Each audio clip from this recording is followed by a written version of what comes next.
I've heard of having a killer CD collection, but a killer CD collection? The boys in blue lighting are back, and this time our killer is trapped in a pillar. 1992's HELLRAISER III, Hell on Earth, today on Raising Chains. What started in hell said it came out of this. will end on Earth. Shall we begin? The masters of horror are unanimous in their acclaim. Spectacular, says Fangoria magazine. One hell of a spine-chilling ride, raves Wes Craven. Cinefantastique says it's the ultimate in fear. I am the way. Clive Barker presents HELLRAISER III, Hell on Earth, rated R.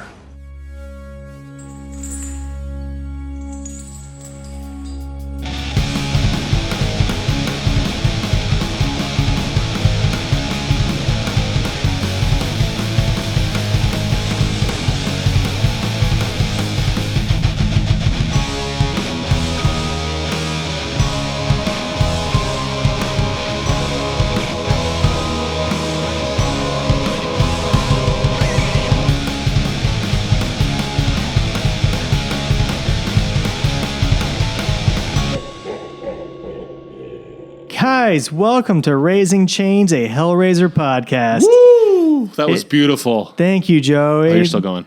Huh? Were you still going? I didn't mean to I was interrupt. going to, but it's fine. No, go, please. I want you to keep going. Okay, listen, as always, I'm here with my good buddy Joey. My name's Andy. Beautiful.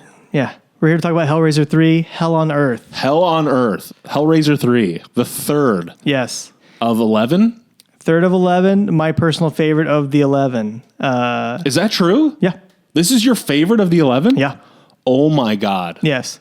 And here's where you'll You've find been out I holding don't out. necessarily have good taste. You've been holding out on me. I didn't know this was your favorite. Yeah, dude. Oh my God. I'm fired up to talk about this Yes. movie.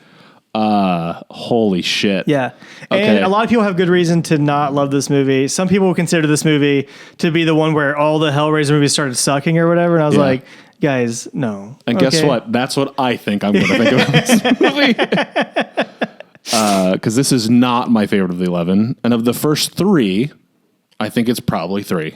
Yeah. Well, you've also only seen like 4 of the movies. Yeah. So, Then I would put it fourth, buddy, if probably. you think this is bad, No, I know. get ready, my friend. It does feel a little to me like it could be the start of a downturn. I think what this was for those of you who are not in the know, Which, if you listen to the show, you got to at least be kind of in the know, you're right? going to be a little bit in the know, but maybe you're not in the know. assume. Yeah. So the film company that put out the first 2 movies was going under. Mm-hmm. 2 of the heads were like, we want to make more money. Here's what we're going to do. They bought the rights to Hellraiser and Children of the Corn. And they were like, we're going to take it to America. Mm-hmm. And we're going to be like, hey, distributors, who wants to work with us on some known entities, some movies that have done pretty decently, and front, some of the money so we don't have to front as much of our money for these Right. movies. And Dimension Films, newly formed with the Weinstein brothers, or the Weinsteins, everybody's favorite. everybody's favorites. People love them. Good guys. Or not? No. Can we talk about what's Bob doing? You don't hear much about Bob Weinstein these days. I think he's just trying to keep his mansions running, Is he just trying to keep it quiet? He's like, you know what? That is crazy what my brother did. Anyways, let me move. I do think it's nuts that Miramax is like still going. Because it's named it? after their parents. Is it still going? Absolutely. I had no idea. What did they put out lately? I don't know, but it's still going for sure. Wow. I'll look. Crazy. But and then there was the Weinstein Company because they left Right. Miramax and made Right. the Weinstein Company. So, That makes but sense. Miramax kept the name Yeah. for brand recognition. Yeah. But it's a combination of Miriam and Max, their parents' names. Wow. That's awful. Isn't that crazy? So crazy. Anyway, I'm sorry. So they go to Dimension, and, I'm sure Dimension was like, yeah, these seem pretty well known, but let's make them louder and bigger. And it's more obviously set in America. I mean, like the first 2 were quote unquote set in America, but it was never very clear. And there was British people just like wandering around at all times. So this one is very much, this is America. They're like, we got this cube from England, etc.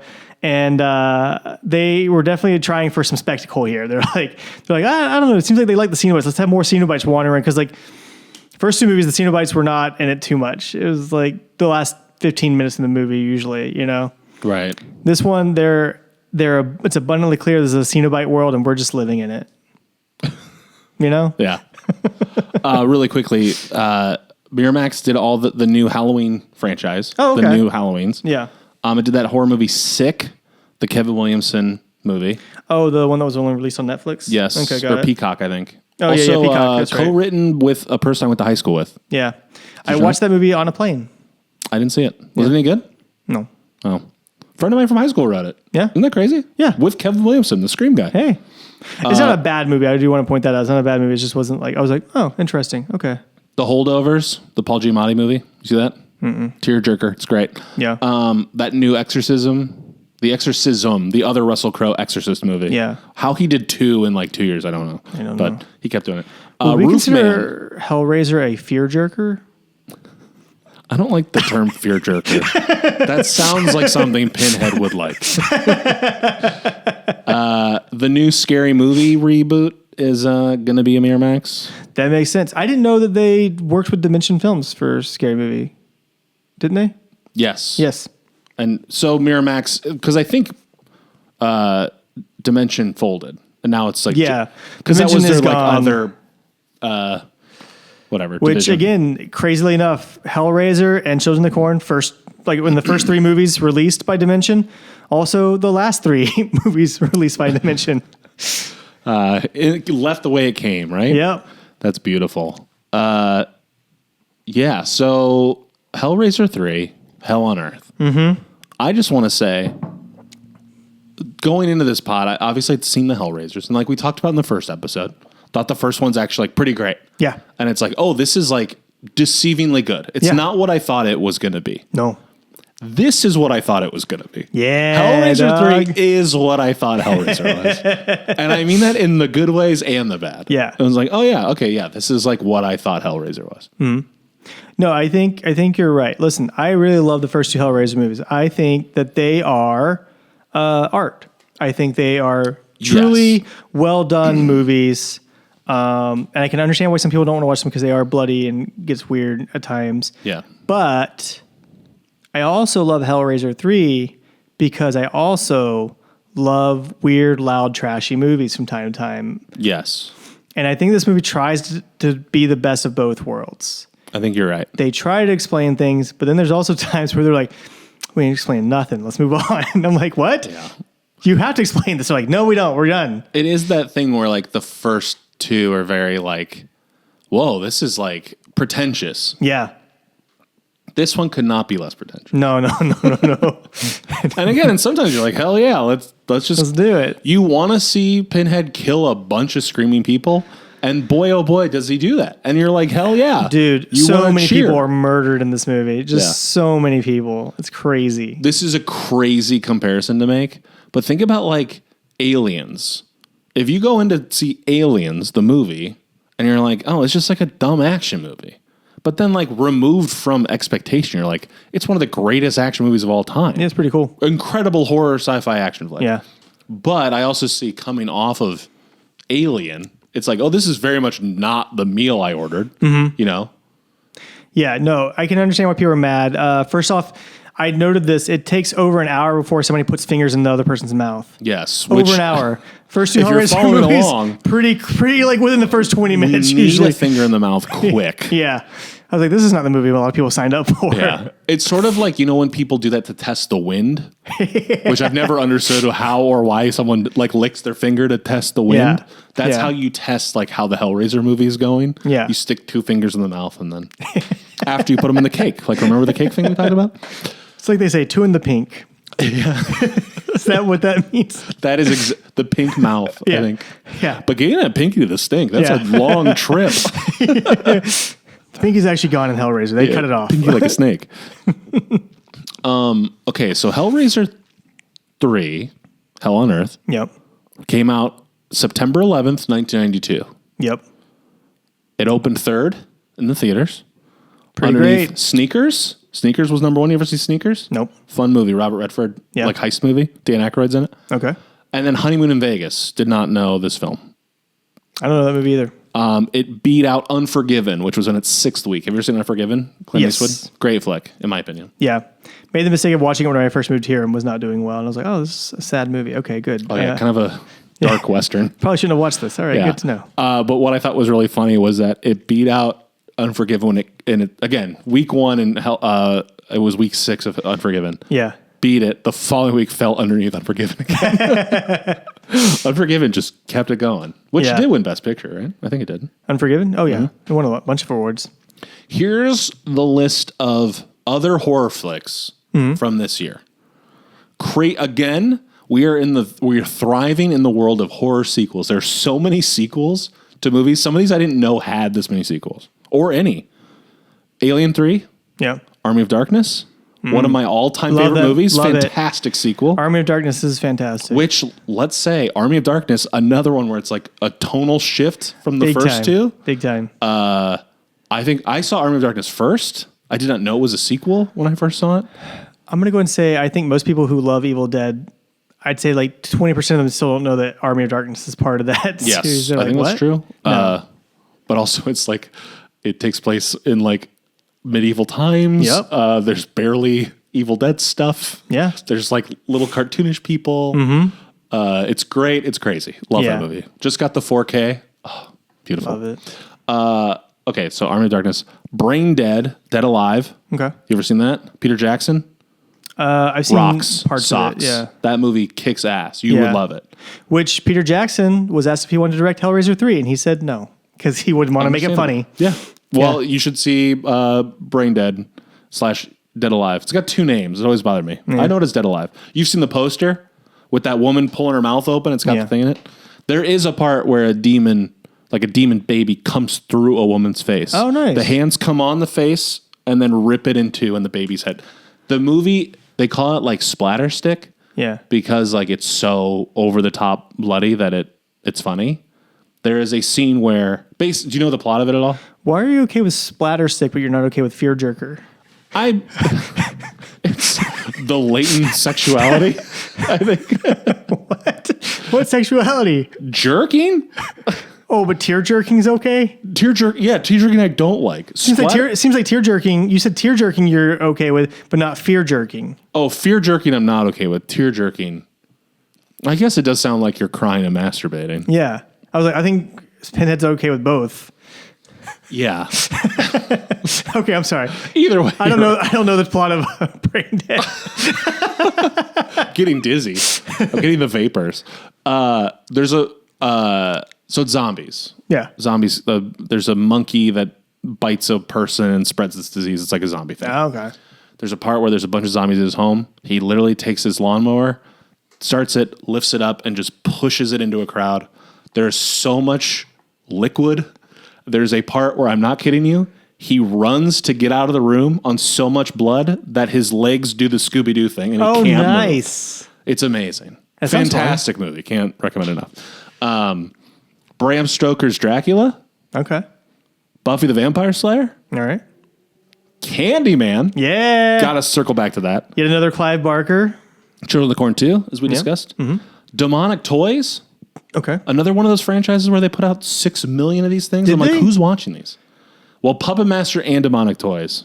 And then they merge. Yeah. There's a combo. On Sci-Fi Channel, which I heard That's was the awful. only one I saw. I heard it was really hated bad. it.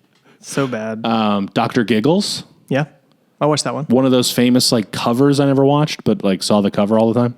House 4. You ever seen the House movies? I loved House 2. That's the only one I've ever watched. I've never seen any. The Second Story, right? Isn't it Yep. called that? It's great.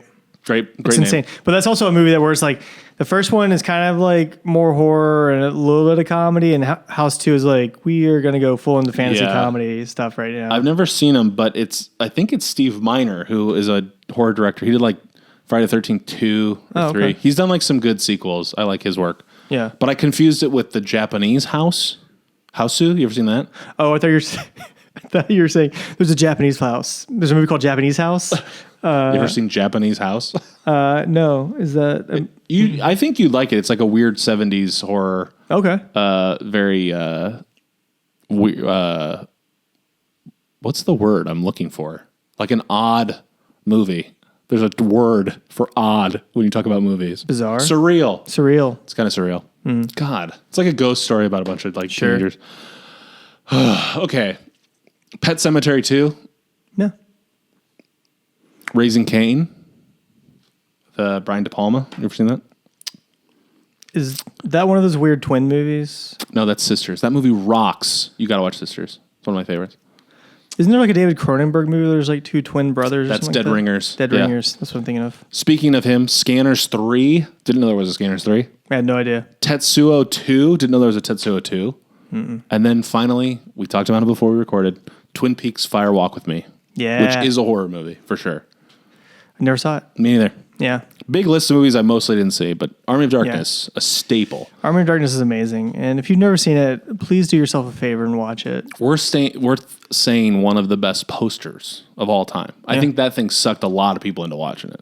Yeah. Where he's standing there with the shirt ripped open with the chainsaw arm. Yeah. Doesn't get better than that. It's a classic riff on Conan the Barbarian. So Yeah. it's like, this is fun. Conan. I've never seen those. I saw one. It was on TBS a lot when I was a kid. The original Conan? Yeah. I was curious. It's pretty fun. Okay. If you ever want to see James Earl Jones play a different villain, this is the movie to see. No, I just like him as the blind neighbor in Sandlot. Remember? He plays had that dog. very similar character in Conan. The blind neighbor? Because Because in Conan, they hit a baseball over his fence. baseball gets hit by the neighboring tribes, and, and then he's his like, "The big hell, man!"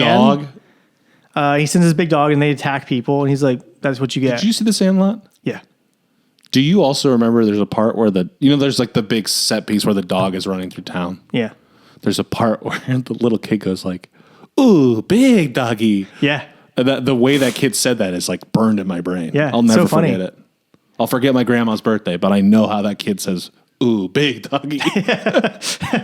Have you thought about using that tone to say your grandma's birthday out loud a few times? Oh, that would probably help, actually. Ooh, May 8th. That's my other grandma's birthday. Well, Andy, should we go into our world famous segment? Let's do it, buddy. Let's talk About about the the movie. movie. Wow. Okay. Hellraiser 3, Hell on Earth. Yep. You want to start us off? Yeah. It gives us the new Hellraiser font, which do not love. I think it's No, very basic looking. not I was into like, it. what happened there? Did they're like, we got to cut money somewhere, like the font. The font was so cool. So Original cool. Hellraiser font is great. Yeah. This one is just very boring looking. Like, even for the time it came out, like, you can't be like, it was the 90s. It's like, no, they had cool fonts before this. This movie just didn't do a good job with it. Like, Yeah. it's fine, whatever. The movie starts off with a very just boring looking font. And then we're in a hospital. We get JP. He's smoking. He's smoking. I don't think they did enough to make him look like a douchebag. Like, I was like, is this guy a douchebag? He's got a leather jacket and red cowboy boots and swept He's up smoking hair. a cig. He's smoking a cigarette. He's staying but- outside a place called the Pyramid Gallery, which I Yeah. was like, okay, on the nose a little. Yeah. Which also, we should jump in here really quick. Okay. The main character of this movie's name is Joey. Yeah, But it it's is. a woman named Joey. It's a woman named My Joey. name's Joey. Yeah. So if we're talking about Joey from this point forward, we mean her. Yeah. So if you're talking to me, don't call me Joey. No. I'm going to call you Joseph. Yeah, that's nice. Because she wouldn't be named Joseph, as No, far no, as no. I know. She's Josephine. That's probably true. Yeah. So don't call me Josephine. I will if you, not. If you could refrain, I will that'd be never great. do that. Okay. So anyway, JP's out there smoking a JP's ciggy. out there smoking a cigarette. Burning the heater. He decides to go inside, look around in the gallery. No reason why. That street is completely deserted. He's just decided, I'm going to go in this gallery. Does he know what it is when he goes in? He doesn't seem must, to. right? He doesn't. Okay. He's just looking around. He's like, this little looks cool. And some guy comes out of nowhere and he's like, you want this? It's a homeless man. Is he? I think he's supposed to be the guy from the first ones. I just thought he was Bohemian. Okay. Yeah. Well, excuse me. Yeah. Sorry. Either way, Joseph, unhoused. Listen. Well, either way, he goes. He's like, how much do you want for it? The guy's like, how much do you think it's worth? Which I've never had that conversation with anybody, and I wish I did. You know, but he was like, he hands him a wad of cash. He counts hundreds like a pimp. Yeah. Hands him all of them. Yeah.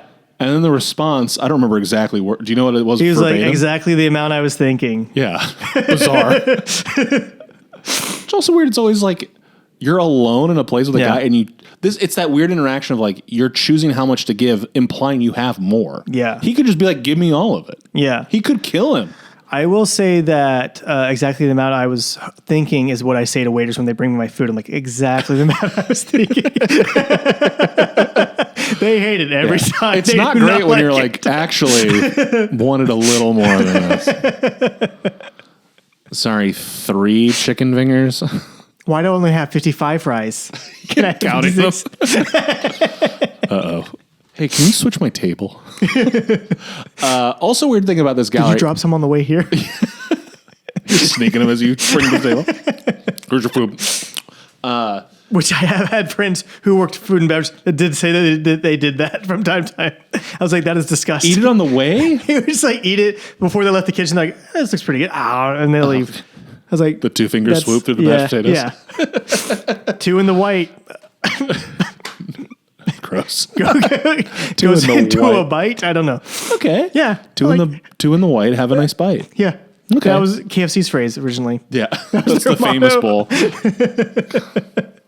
It's so funny they called it a famous bowl. We're going to take all of our shit and pour into a little cup. What should we call this? Our famous Can bowl. you imagine working KFC and you walking on the manager First eating off, no. Go on. it? You walking on your manager and he's eating that. You're like, what is wrong with you? Are you an animal? Separate that stuff out. Let's go. You got time. The colonel rolling in his grave. Oof. Crazy. But Yep. anyway, So- so another thing about this art gallery really quick. This deal feels very like drug dealer. Yeah. It is an art gallery and he's paying for it. Yeah. So what's happening to me feels very above board. Yeah. Does not need to happen in the middle of the night. No. Could just happen like a normal way. Yeah. Also, like, doesn't like JP like drop a line like, I'm a bit of an artist myself kind of thing? Yeah, I think he says something like that. And the guy's like, yeah, okay. So anyways, back to what we were just talking about. This giant wooden sculpture that happens to have Pinhead's face embedded in It it. is that thing from the end of the second movie. Yep. The like what's it called? Is there a name for this thing? The Pillar of Souls or something? Something like that. Yeah. So it's the thingy. It is called the Pillar of Souls. Yeah. And also, not for nothing, but the puzzle box is now also part of the pillar. Mm-hmm. And thankfully, in this version of the pillar, it looks like Pinhead, as opposed to the end of the second one, where it was like so clearly a different guy. Yeah. I was like, there was something going on there where you're like, what is And that they man do okay? cut back to it for a minute in the third movie, where you're like, that is definitely a different man's face. Yes. But it's such a quick, it's like a montage of shots, like all dissolving over each other, so Yeah. it feels like they're hiding it. So then we go to a morgue, Yep. right? No, we go to a hospital. Oh, right. It's a hospital. It's a hospital in New York City. It is the quietest hospital I've ever seen in my life. I was like, in New York City? Also, yeah, I don't think we know it's New York yet, do we? You know what? Yeah, you're I right. mean, we do find out. We find out it's a city. I think I was just...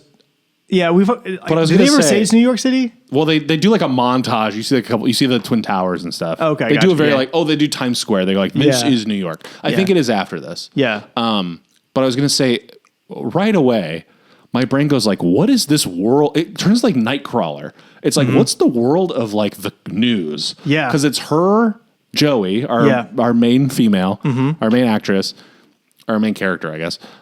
She's in the morgue with like her news team. Yep. Trying to chase a story. Yeah. And I was like, oh, this is kind of a cool angle that immediately doesn't go anywhere and kind of falls apart. No, it kind of falls apart. I mean, they give you like you get the idea that Joey this is her first big story. And it gets taken away from her. Gets taken They away give it from to her. someone else.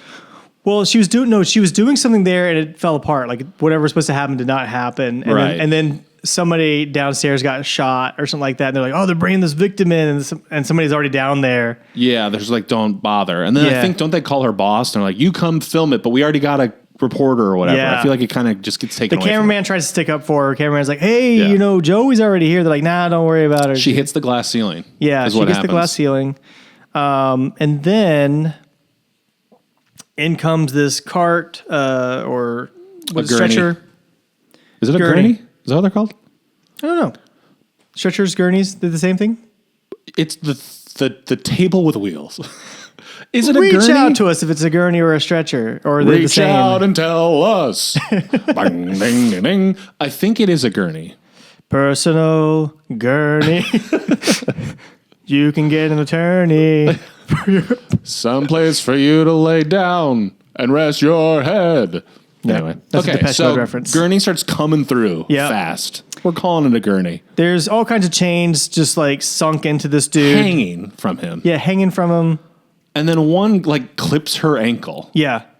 That's the first bit of blood we see in the movie. We're like, Really thought that was going to come up later. Doesn't. does not. Never And comes up she again. never like shows any kind of pain. Which I was like, just if that happened to hope. me, I would be like, put me on that gurney. I need to be Yeah. on that gurney as well. It's also very clearly just like a chain link. There's no hook or anything. It just like No. cuts her ankle. Yeah. Keeps going. So they keep But going. this guy's yelling. He's in pain. Yeah. And then all of a sudden electricity comes out Yeah, of nowhere. he lands in the room, Yeah. the operating room, and they're like trying to. It's like the pit. They're Yeah. like really trying to hurry and put stuff in him and help him and save him. And then the electricity's Yeah. going nuts. The lights. Excuse me, I got the hiccups for a second. Yeah. Lights Sorry, are man. going nuts. It's getting Do you want crazy. some of my water? No. Thank you though. Okay. Technically, that's my water. No. I It is poured your it water. in It is your my water. cup I'm and offering gave it to you, and I don't want it. Yeah, okay. Good God. Did Electricity's going nuts. Did you see the episode of House in season 4 where a guy was brought in with several chain wounds and he also had electricity running through him? And they're like, "What is causing this?" Oh. They spent like a whole episode about that. I was like, it's How did you know Hellraiser. it was in season 4? You didn't watch House MD? No, I don't know. Well, I don't know by season. I'm just making this up, but It'd be cool if. Well, isn't that why he walks with a cane? Because he got clipped with yeah, a hook. yeah, clipped with somebody's chain. He's like, Got a little. sucks. Oh. So she's like, "Whoa, this is a story." And of course, the cameraman's like, "Oh, I'm sorry, I was shooting my job. What's happening here?" Yeah. She's trying to tell her boss about it. Her boss is a scumbag.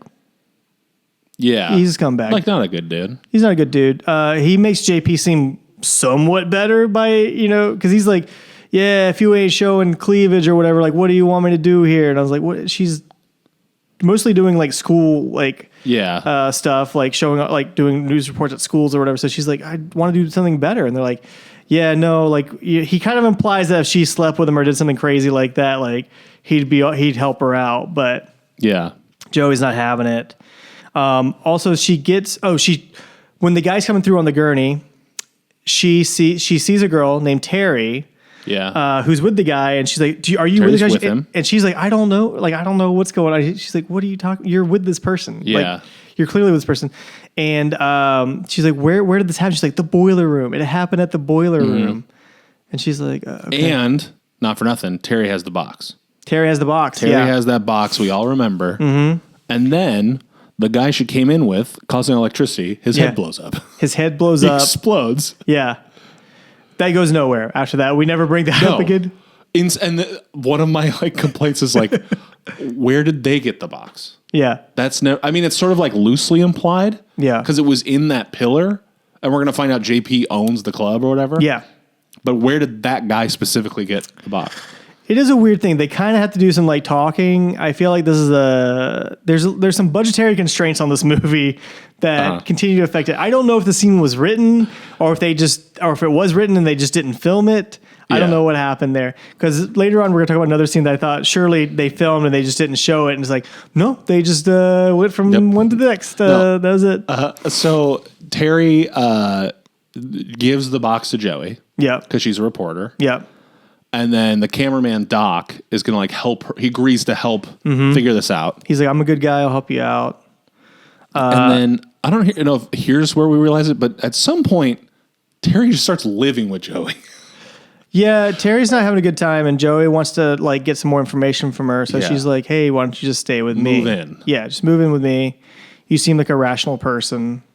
If this sounds a little convoluted, it is. Yeah, Certainly, very quickly, it's like, what are all these threads going on? there's How a are lot they gonna going converge? on. I know that there are some people who've written, and like the writer himself was like, he's like, "Yeah, I was trying to imply that there might be a building relationship between the two." Yeah. And I was like, maybe I could see that. Possibly. Feels low-key romantic. Yeah. There's for sure something going on. Yeah, there's something going on there. I've had other people they're like a sisterly relationship. It was like, maybe, I don't know.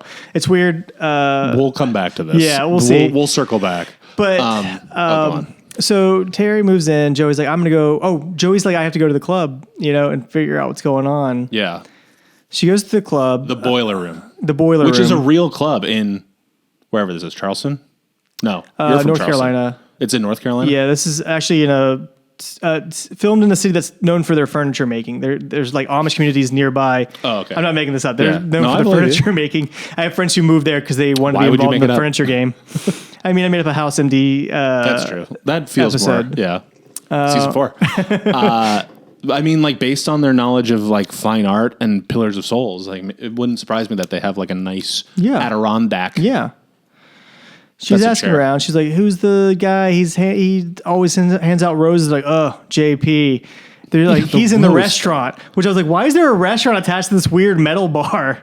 No, okay, so first off, the boiler room is like what you think it is. Like, I know I'm wearing a Wayne's World shirt right now. Yeah. But like, remember in the Wayne's World, they go to the gas works and like the sign is on fire. Like the boiler room also has this like flaming sign.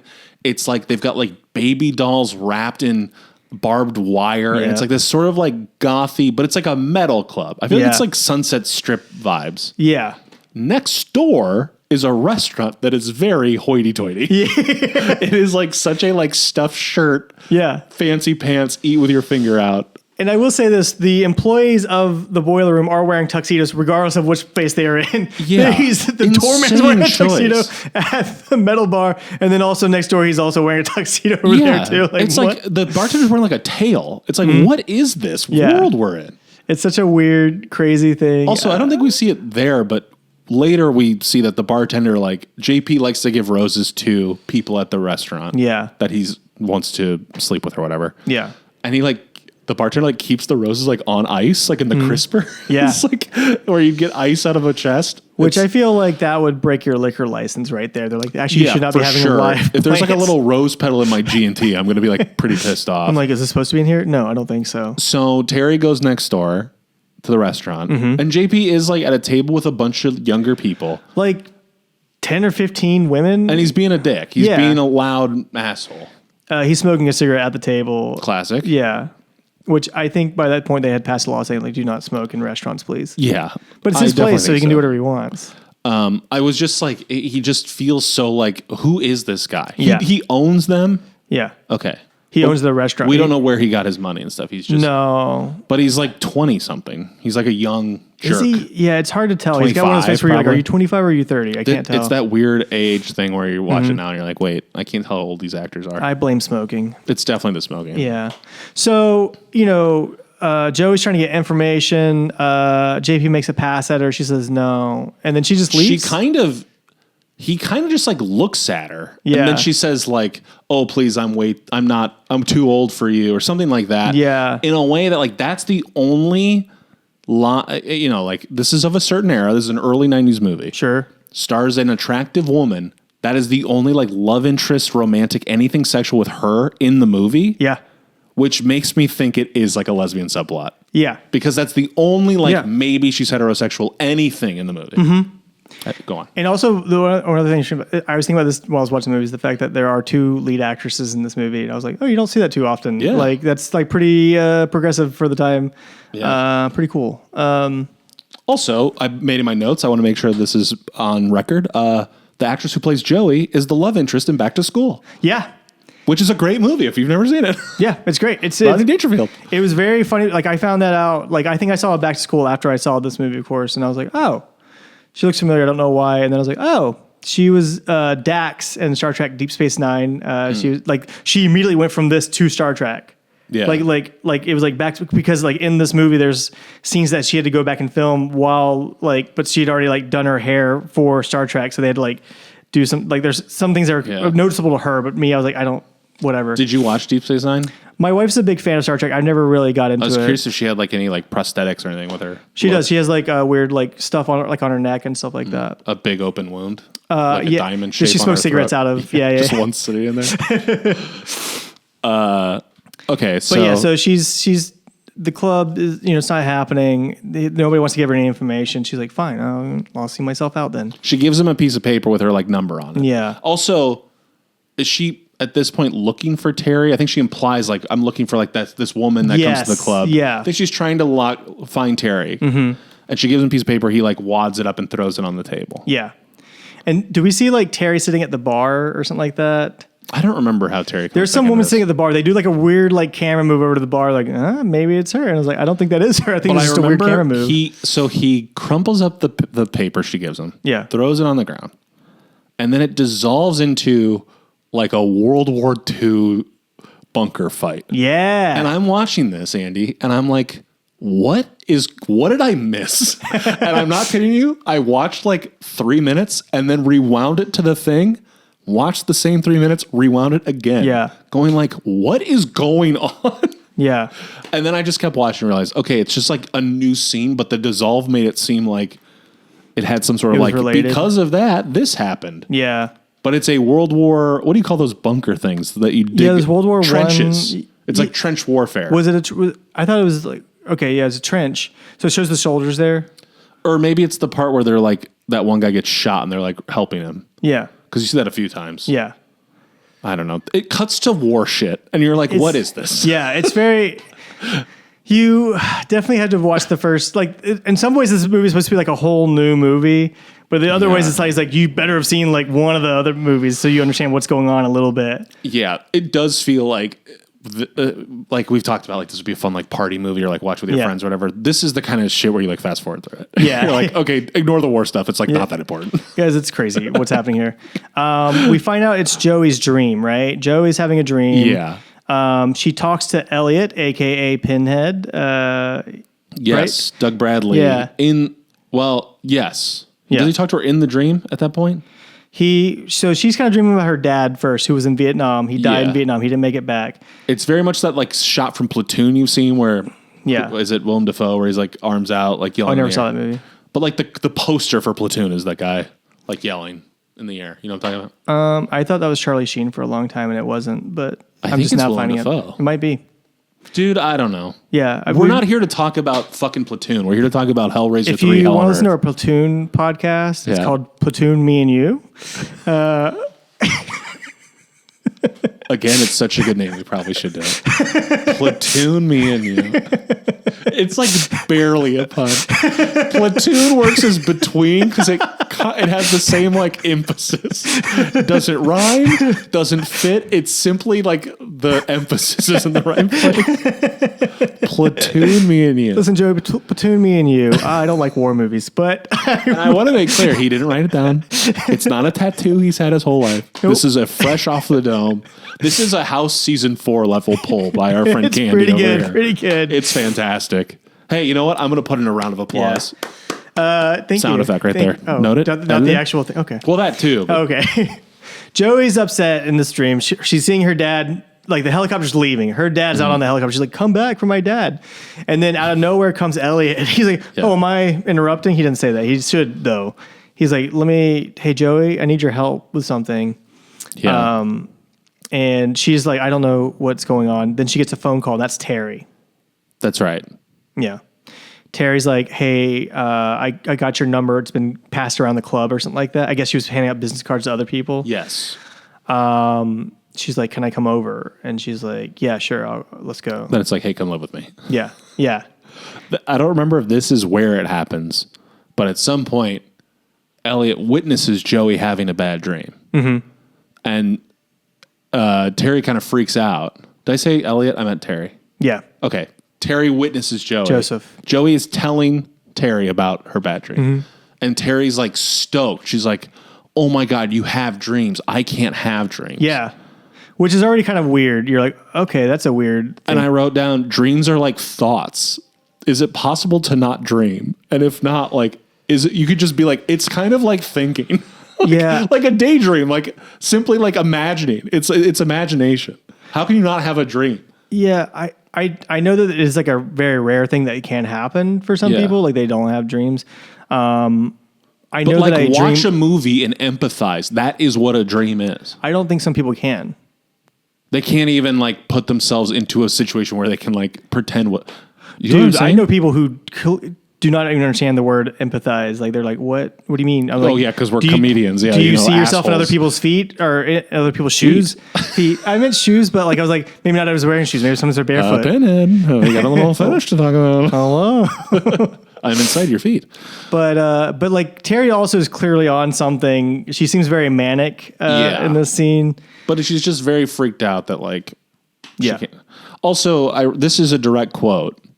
She said, "You were having a bad dream." And then Joey says, "Well, yeah, but not a nightmare or anything." And I'm like, okay, what? That's what a bad dream is. I guess I could see that. I distinguish between bad dreams and nightmares sometimes. Like, my brother was telling me, he was like one of my goals is to be really good at my amateur league co-ed soccer thing. I was like, that's not a great dream. In fact, I would say that's a bad dream. Yeah. Yeah, but not a nightmare. But it's not a nightmare. Yeah. A nightmare would be being on a soccer league after work.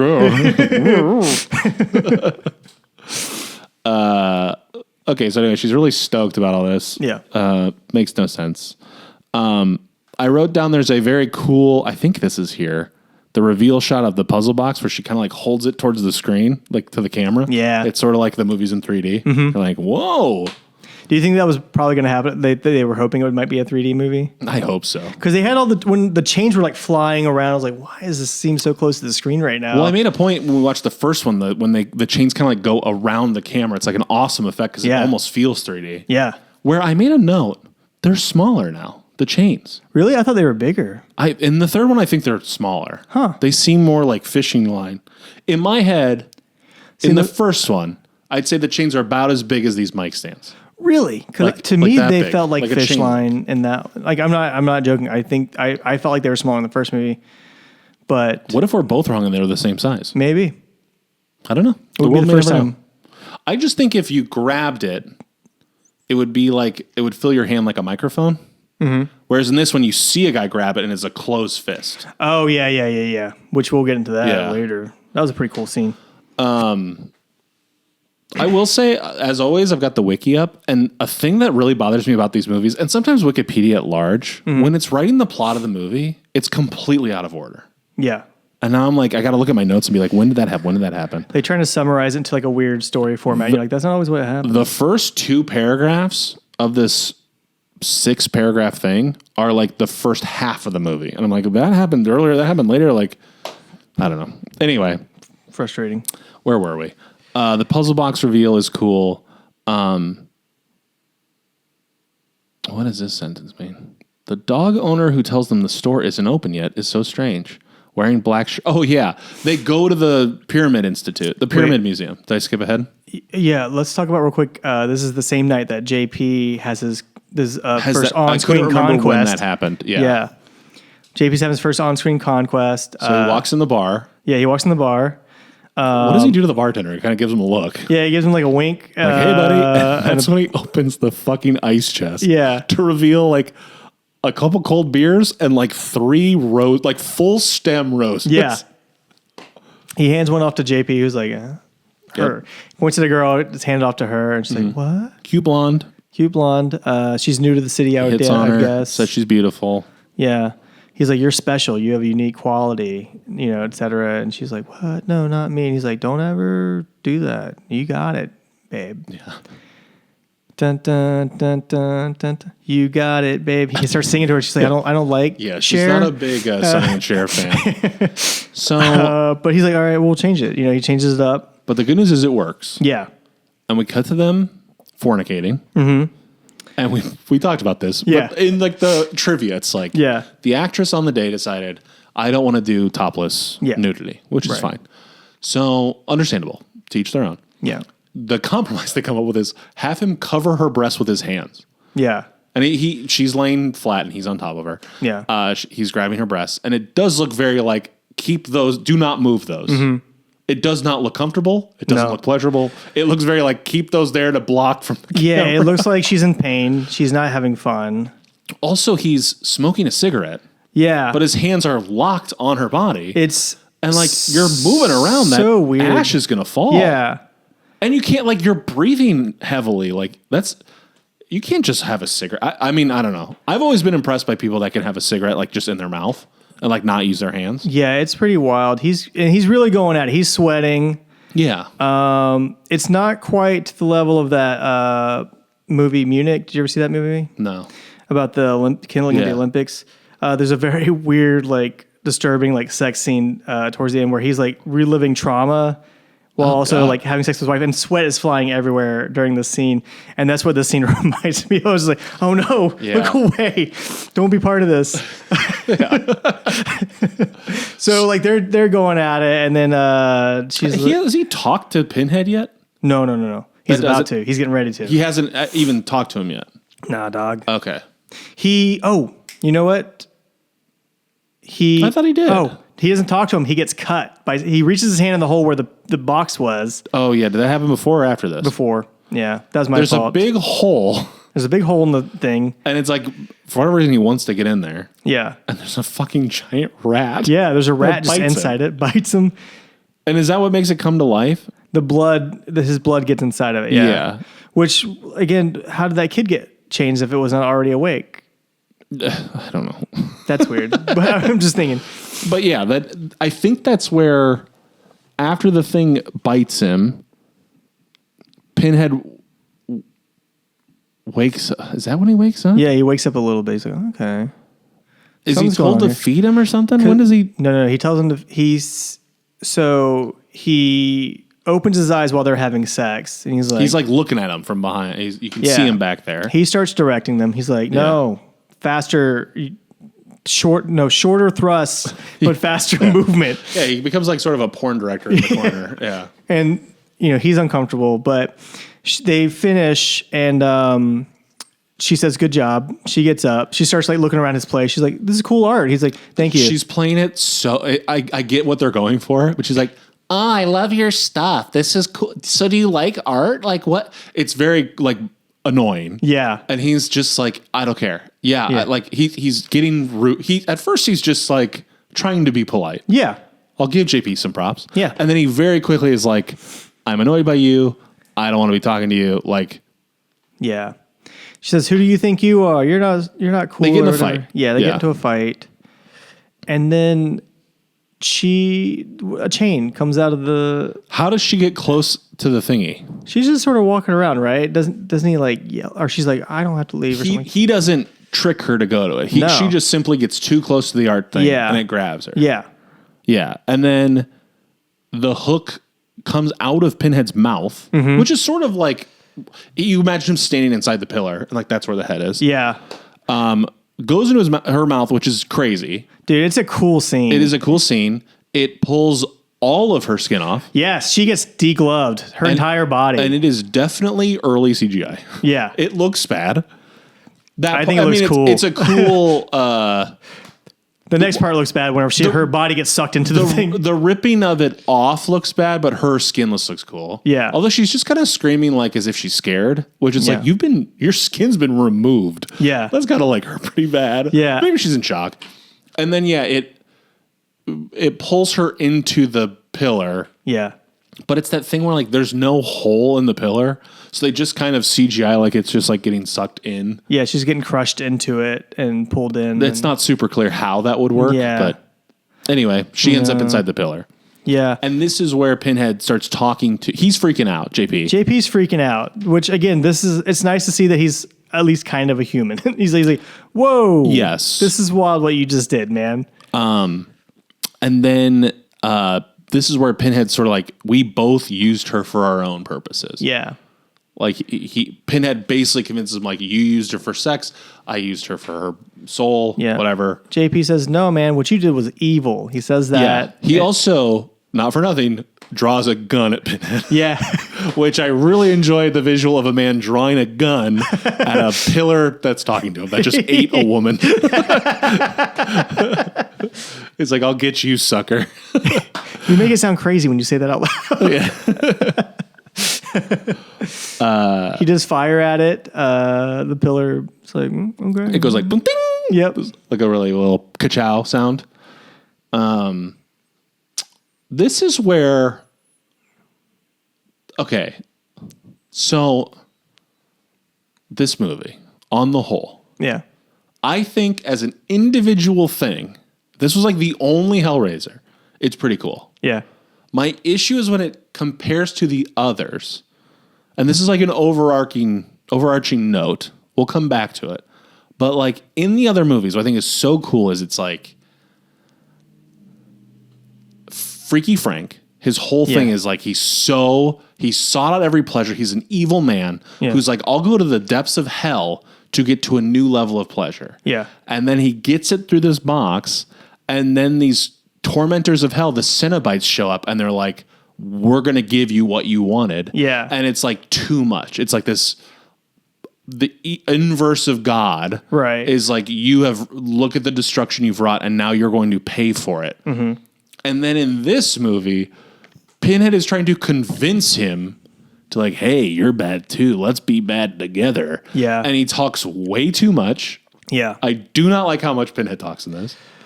So people talk about this in the forums and at my house during Thanksgiving. And well, to be fair, it's what they're thankful for. Yeah. They're like, I'm thankful for HELLRAISER 3. I'm like, we all are, Mom. You split the wishbone. Yeah. I wish HELLRAISER 3 was handled differently. Yeah. I wish I had been in HELLRAISER 3, you know? I wish they let me read my draft to them. Yeah. So a lot of people talk about how different Pinhead is in this movie compared to the first two movies. And honestly, the other movies that come after this one too. Like they're like, he is very chatty. Yeah. He's doing a lot of like very heinous evil stuff. Whereas in the first two movies, he was like, I'm only doing what you guys called me here to do. Exactly. He's like, I'm not great at like sticking to my word, but other than that, I'm not doing anything that bad. And what I like about him is like, that's his job. He's like a jobber. He's like, this is what I do. Yeah. And I do it well. Yeah. And and what I like about that is like, they are all servants. Like eventually we find out there's like the engineer or whatever. Yeah. But what's cool is it's like, they are all servants of a even more evil thing. Yeah, Leviathan. And because you never see Leviathan, and even in the first movie, they don't even name it. It's just like they are servants of a bigger power. Yeah. And you're like, they're like the angel of death, implying there's also God. Yeah. So what's cool is it's like these agents of chaos are just here to do the thing they're meant to do, which is edge you towards death. Right. And keep you there. Yeah. Which is so scary. So It's weird. And what I think is cool too is like, what Clive Barker's so good at, I'm gesturing to the book because I just read the book that Hellraiser is based on. Mm-hmm. And it's like the pleasure and pain line is so interesting. Mm-hmm. And it's like, Frank is into it. Frank wants to be, it's like a horniness thing all tethered up. And you're like this pseudo sexual horror. It's all crazy. Bless you, by the way. Thank you, Joseph. You're welcome. Andy. Yeah. Andrew. This one has none of that. Mm-hmm. There's no pleasure or pain. Right. It's just, hey man, I can help. We can help each other. Yeah. And a lot of people talked about that, and they said that the theory is that because Elliot, Captain Spencer, was torn out of Pinhead, Pinhead no longer has any kind of moral compass, and also doesn't have any like rules or obligations to follow. Right. He's like, I'm just going to do whatever I want to do. Like, I don't care. And here's the thing is like, I like that. Yeah. But that's not in the movie. We're pulling that. I hear what you're saying. You could, that's a read for sure. Yeah. I wish the movie was a little more explicit with that. Yeah.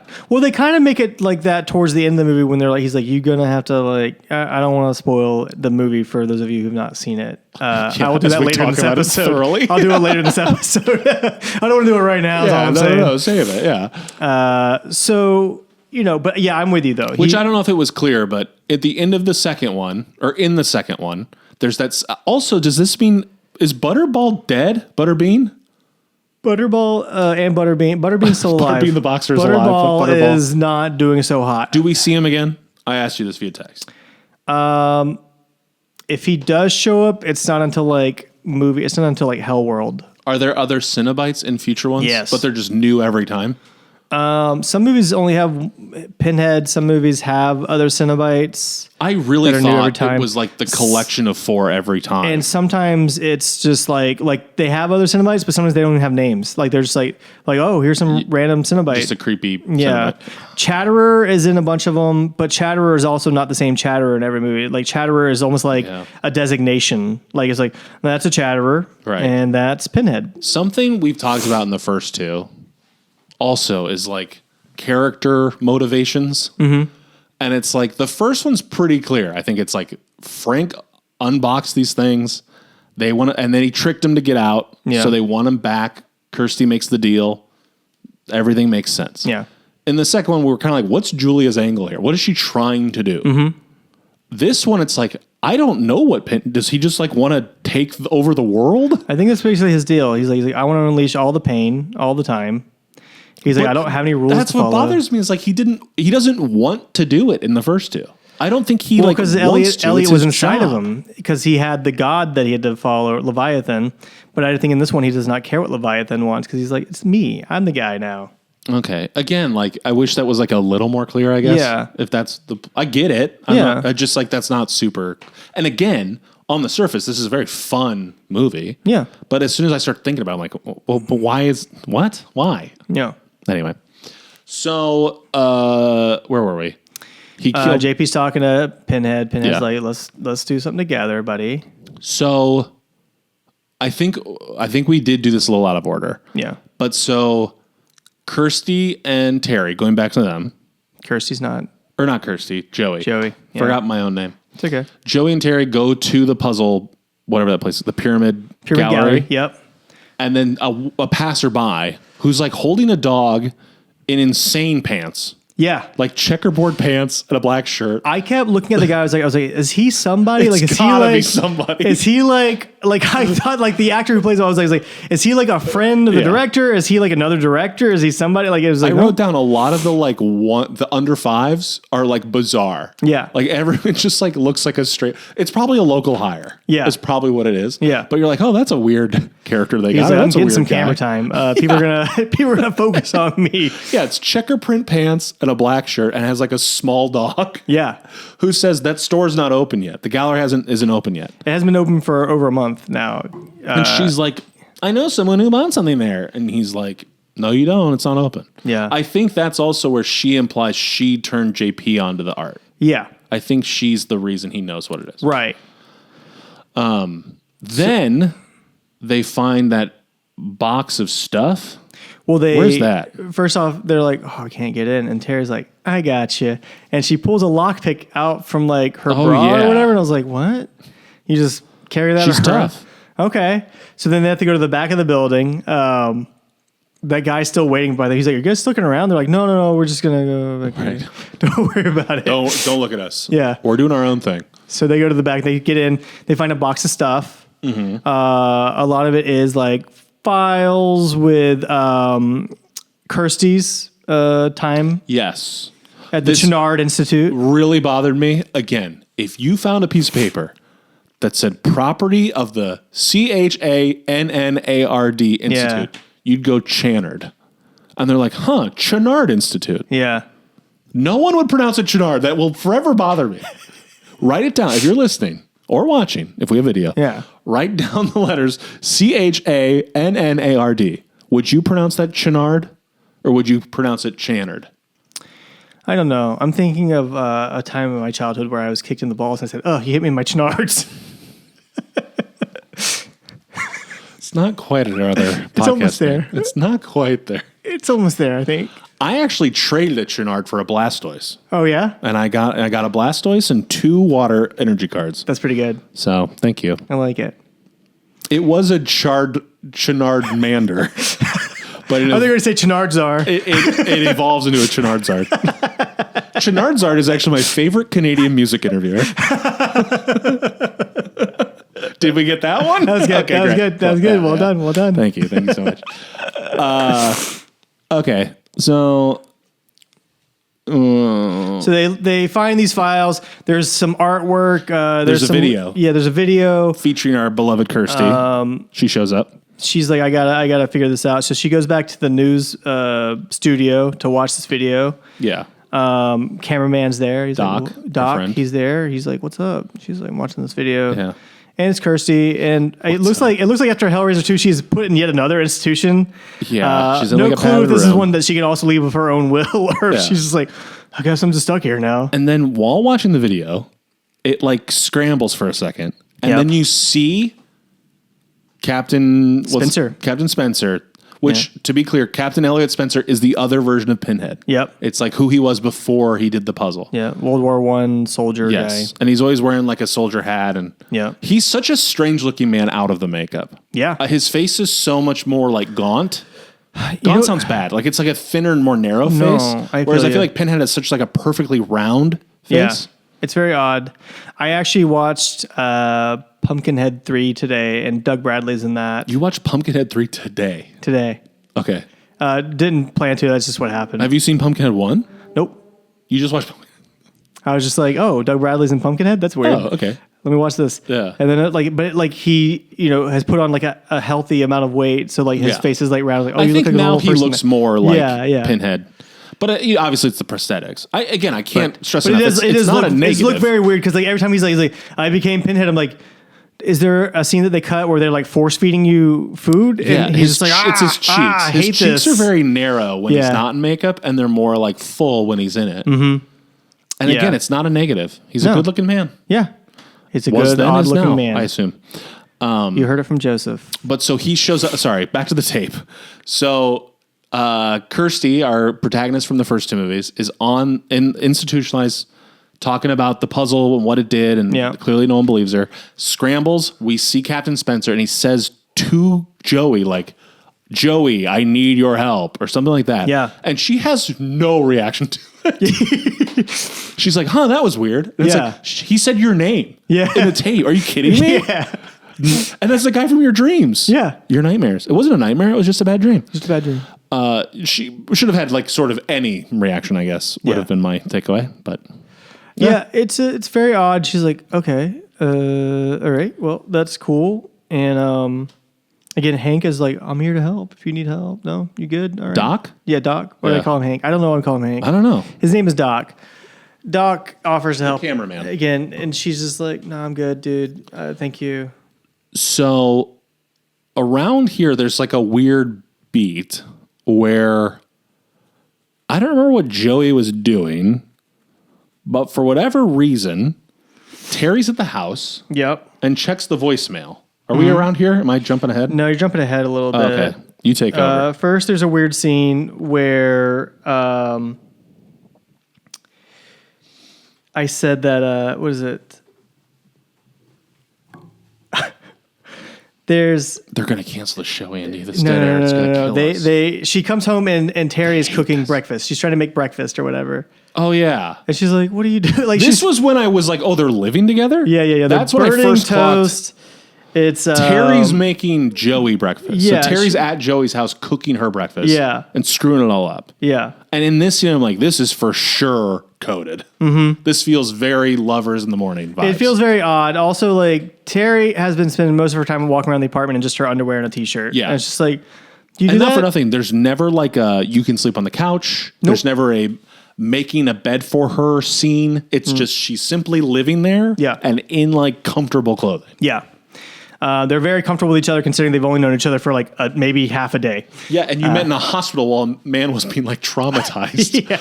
I kept thinking the movie was going to go like she's tricking Joey. Yeah. I thought the turn was going to be, oh, Terry has a ulterior motive. Never goes there. It is very odd, just like their relationship at times because you're like, it just feels like lines were cut or that we missed something at some point. I don't know. Yeah. Stuff that you would see in a rom-com where it's like, oh, they just have a connection. You're like, who are these people? I didn't know what happened. Right. But so they talk a little bit and Joey sort of implies that, like, hey, I can help you get a job. Like Terry is like, I think she said she like left high school or something like that. Like she never really like finished high school. Yeah. But this is back in the day when you could still get a job without necessarily having any kind of diploma or degree. Like, hey, I can get you a job in the newsroom. Just people know me, even though they won't give me a better position, but they'll probably hire you. Yeah. They love women at the station. They love them. So Terry's pretty psyched about that. Joey leaves. Mm-hmm. And then Terry starts playing around with the box. Yes. And there's some like whoosh jump scares. Yeah. That like really got me of like, whoa. Like, okay. Because she touched it. Yeah. She starts to play around with it. And then just before she starts to like try to solve it, all of a sudden JP calls. Yeah. How did he get her number? How did he know like that she was there? That piece of paper he folded through. I don't know. Maybe this is like a Pinhead thing. I don't know. Whatever. Yeah. He calls. He's like, hey, want to apologize. What's going on, girl? Accountability. We love it. And, we live in LA. We probably know at least 2 or 3 people who've been through this where it's like, why did you go back to that person? They're like, God. Yeah. They called. And I was like, and? He called me at a reporter I recently met's house. Yeah. He called and I came. And I was like, please don't do that. Stop calling people. Yeah. It's a fear jerker. Yeah. Yeah, so he's like hitting on her. He's Yeah. putting on like, just come over, and he's like, it doesn't have to be anything crazy. Just come over, hang out. We'll have a just- drink. Yeah. Which anytime anybody says that, it's going to get crazy. All right. One thing. First off, I've never said that. Norbin said it to me. Really? Yeah, come over. We'll just have a drink. But also, it's just like nothing. Like it's almost sound like he was trying to say like we're not going to like necessarily hook up. Like nothing. Oh. But then he's like, we'll just have a drink and hang out. I'm like, well, that's where that goes. That's step 1 of 2. I mean, I think my wife said that to me one time when we were married. The next thing I know, I was like, oh my God. You said we were going to do the anything next day, crazy. yeah. Yeah, we're just like That was married. pretty crazy. That was pretty insane. We got married immediately. Well, okay. I got 2 Pomeranians. Yeah. When did that happen? So against her better judgment, she goes. She goes over there. Oh, also, she's like, no, I shouldn't.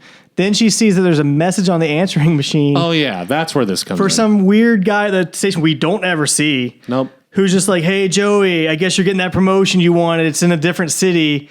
So that's good. And I was like, what? What's happening Dude, here? it's so stupid. Yeah.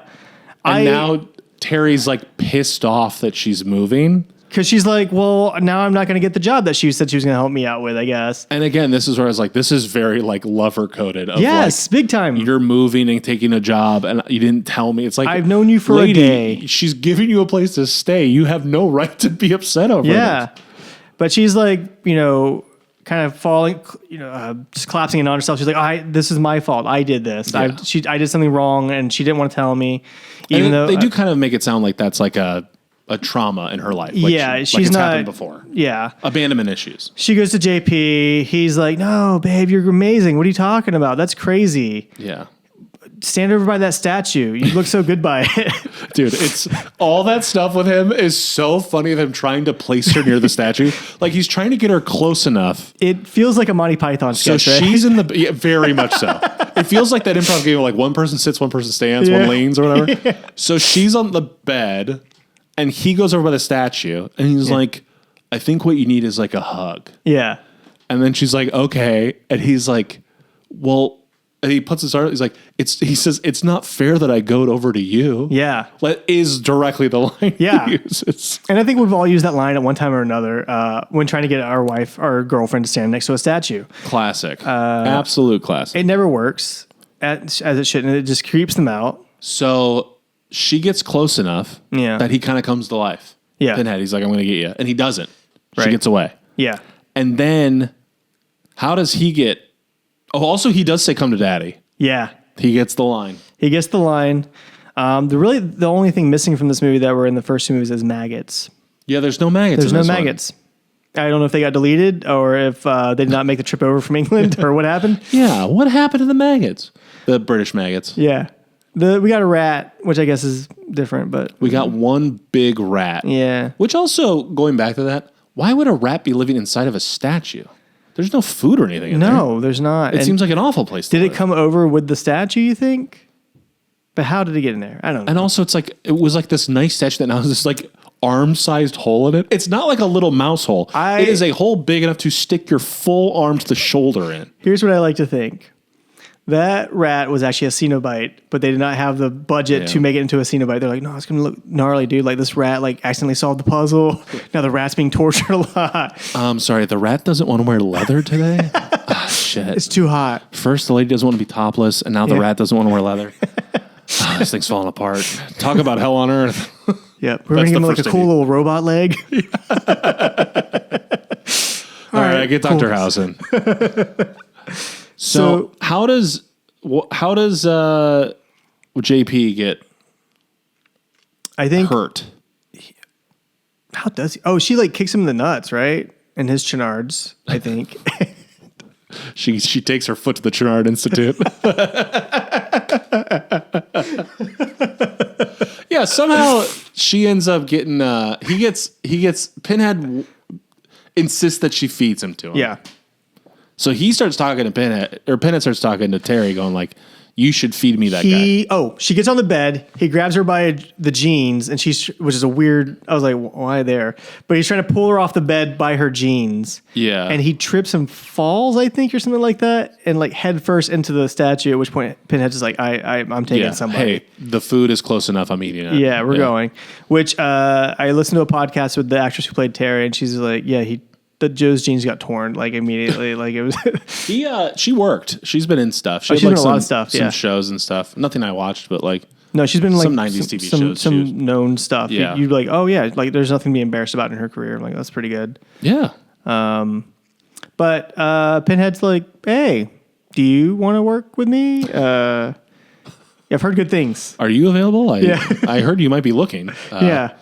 Also, like, we talked on the other episodes of, like, how in the first one's, like, he has, like, 6 lines and they're all, like, iconic. This one, he still talks that way, but none of them are quite, like, memorable in the same way.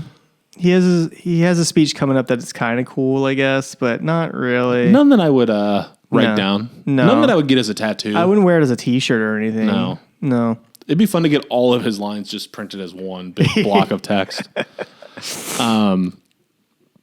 Yeah, so she's like, this is where it gets weird. It weirdly cuts away. It's just like, she's like, and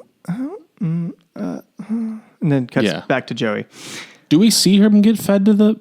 We don't see JP Dot. Oh, wait. No, wait, do we see his, like... Stick like a piston through his head. Yeah. From the motorcycle. Right. Because he has a motorcycle that he has and is never once referenced or mentioned. It's just there off to the side in his loft.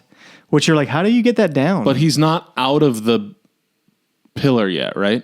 Pinhead, he's still in the pillar? He's still in the pillar, but I think this is about the time he gets out, though, I think. Yeah. Also, I do think this is a little bit of a review of the movie that we're really struggling to remember, like, some of the kills and cool sequences. Well, like I said, like some of the stuff is just so like weirdly like timed at times where you're like, what is happening? And again, right now? I thought 2, Hellbound, was a pretty like, this happens, then this happens because of that, then this happens. And that was Roger Ebert's big issue with it, is he was like, these scenes could be put in any order. Meanwhile, I'm over here going like, this movie could be in any order. Yeah. Compared to the other one, there's like 2 plot lines going on at once that don't really, they eventually connect. Yeah. But we don't know like where they jump from one to the other. Again, I have to imagine that there was a draft of the script where it explained things a little bit better, but they were just like, we can't film we don't have the money. Right. So we go back to Joey. Mm-hmm. She now has a much longer, she sees that Terry's gone and she's like, go to sleep. Yeah. Well, good night. Yeah. Honk shoe. Yeah. Yeah. She goes into a dream. It's her dad. And it's Elliot. She's in Captain World War Elliot. I. She's just like stumbling over body after body. Great. Okay, so first off, Captain Elliot, if we didn't make it, obviously he's British. Mm-hmm. Kind of has like a Richard Attenborough from Jurassic Park sort of British hoity-toity voice a little. Classic line of Joey going, "What the hell is going on?" He goes, "Hell is exactly what's going on." See, I would wear that as a T-shirt. Yeah, that'd be a good shirt. But put it on fatigues. Yeah. So it has like the soldier thing. Yeah. And also a little bit of stolen valor too. Pretty cool. Maybe you can get a discount and board the plane early. It at any discount military store. You get to board the plane first. Active Hellraisers.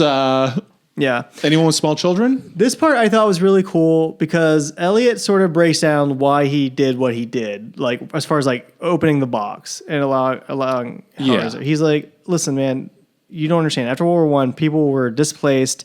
There's a lot going on. People were going through a really bad time. Yeah. And this is what I turned to. Was Pleasure. The box. Yeah.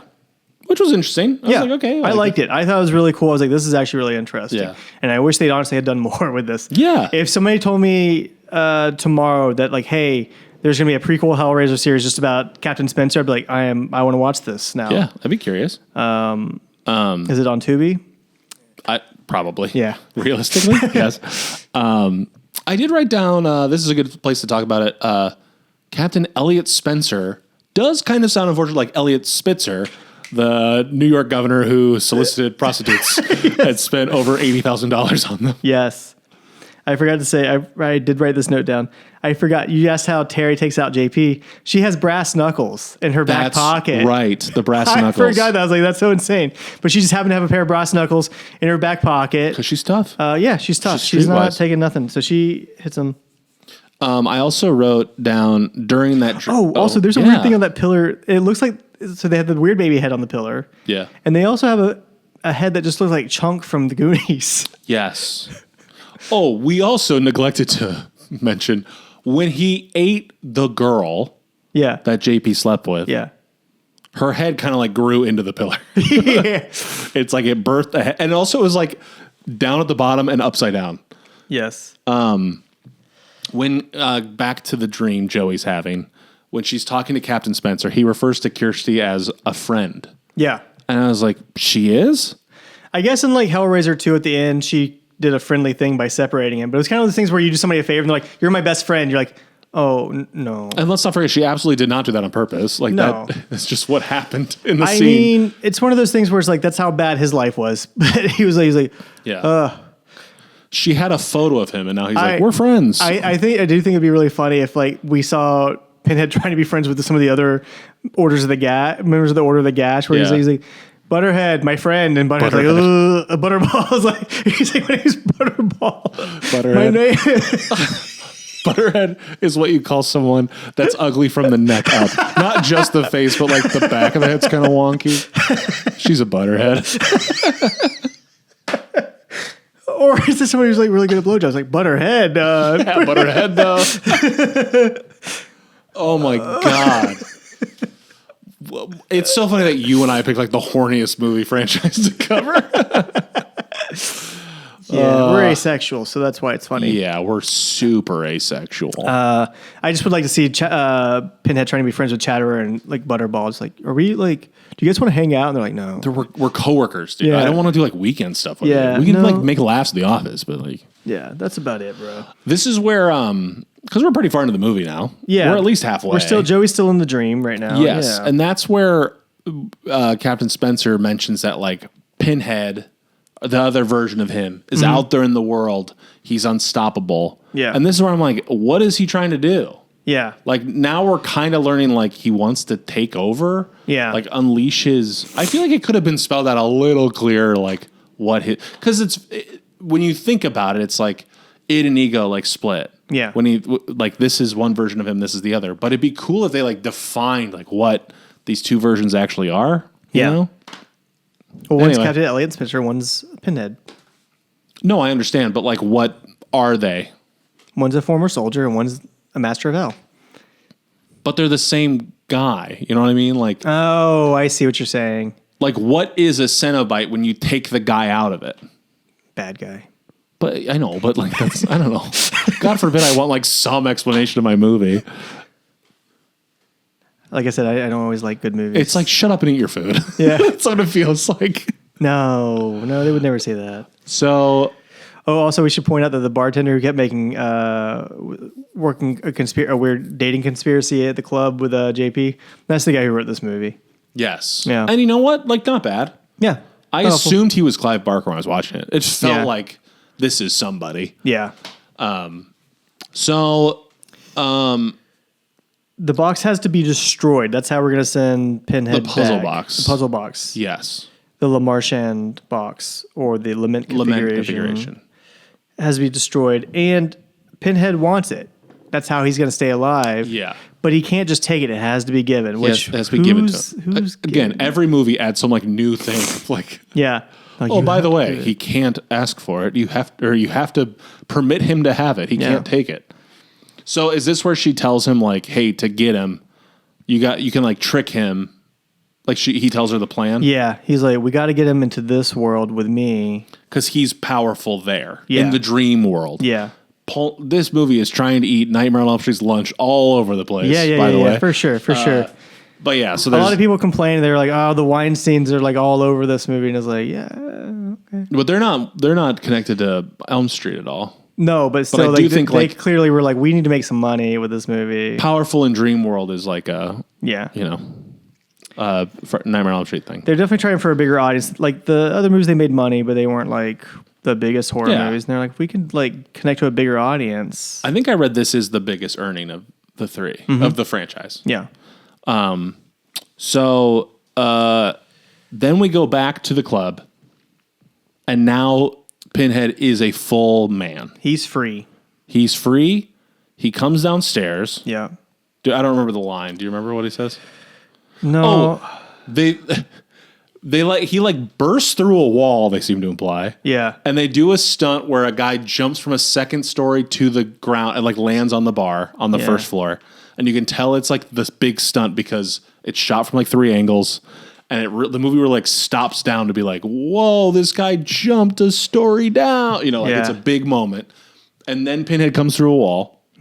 Armored Saint is playing on stage, in case you guys were wondering who the musical act is. It's Armored Saint. Don't forget. Yeah.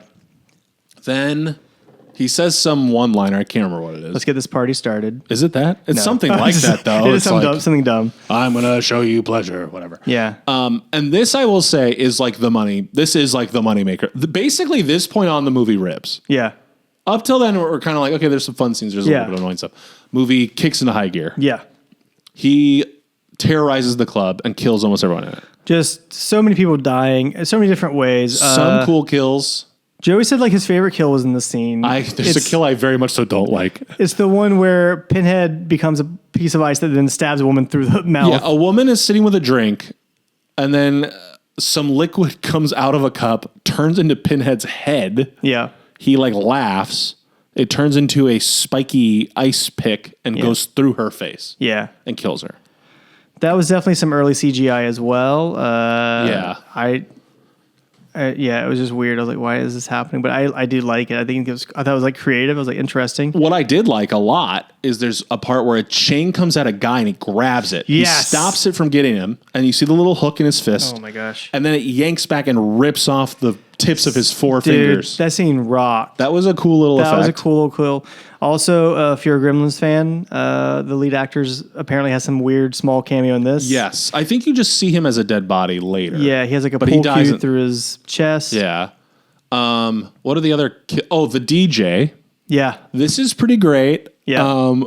So the DJ... We've set up there's a DJ at this club. Yeah.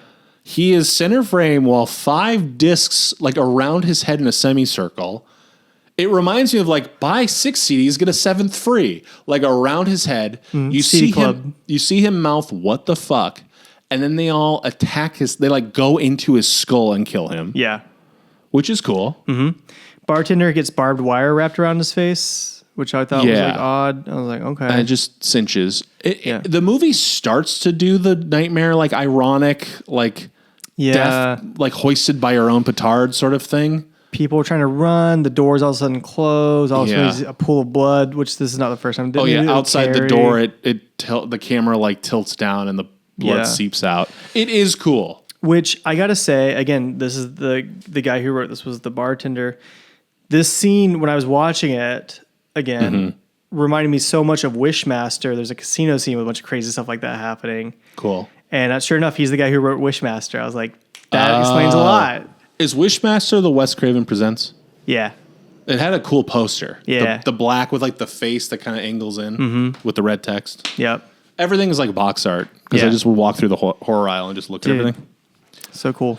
So yeah, cool kill sequence. Yep. We do also see a woman, her throat gets like flayed, like the woman. Yes, dude, her whole like parts of her face come off, right? Because I remember like part of the skin around her eye was also missing. I don't remember. I just remember her throat does the diamond open sort of thing. Then I thought this was pretty funny. So then we see Joey at home watching the news. Yes. And there's a news report about what's happening. Yeah. But they don't have the info. And I can't remember. I'm not old enough to remember what the news was really like prior to like social media kind of existing or the internet at least existing. So they're basically like a lot of commotion at the boiler room tonight. Something is happening more as it develops. Yeah. And they're just like outside as something is happening. Mm-hmm. And so she calls Doc, the camera guy. Yep. Which also is like, hey, you watching TV? Put on channel 12, I think. Yeah. And then he's clicking through channels, and it's like the director's other movies.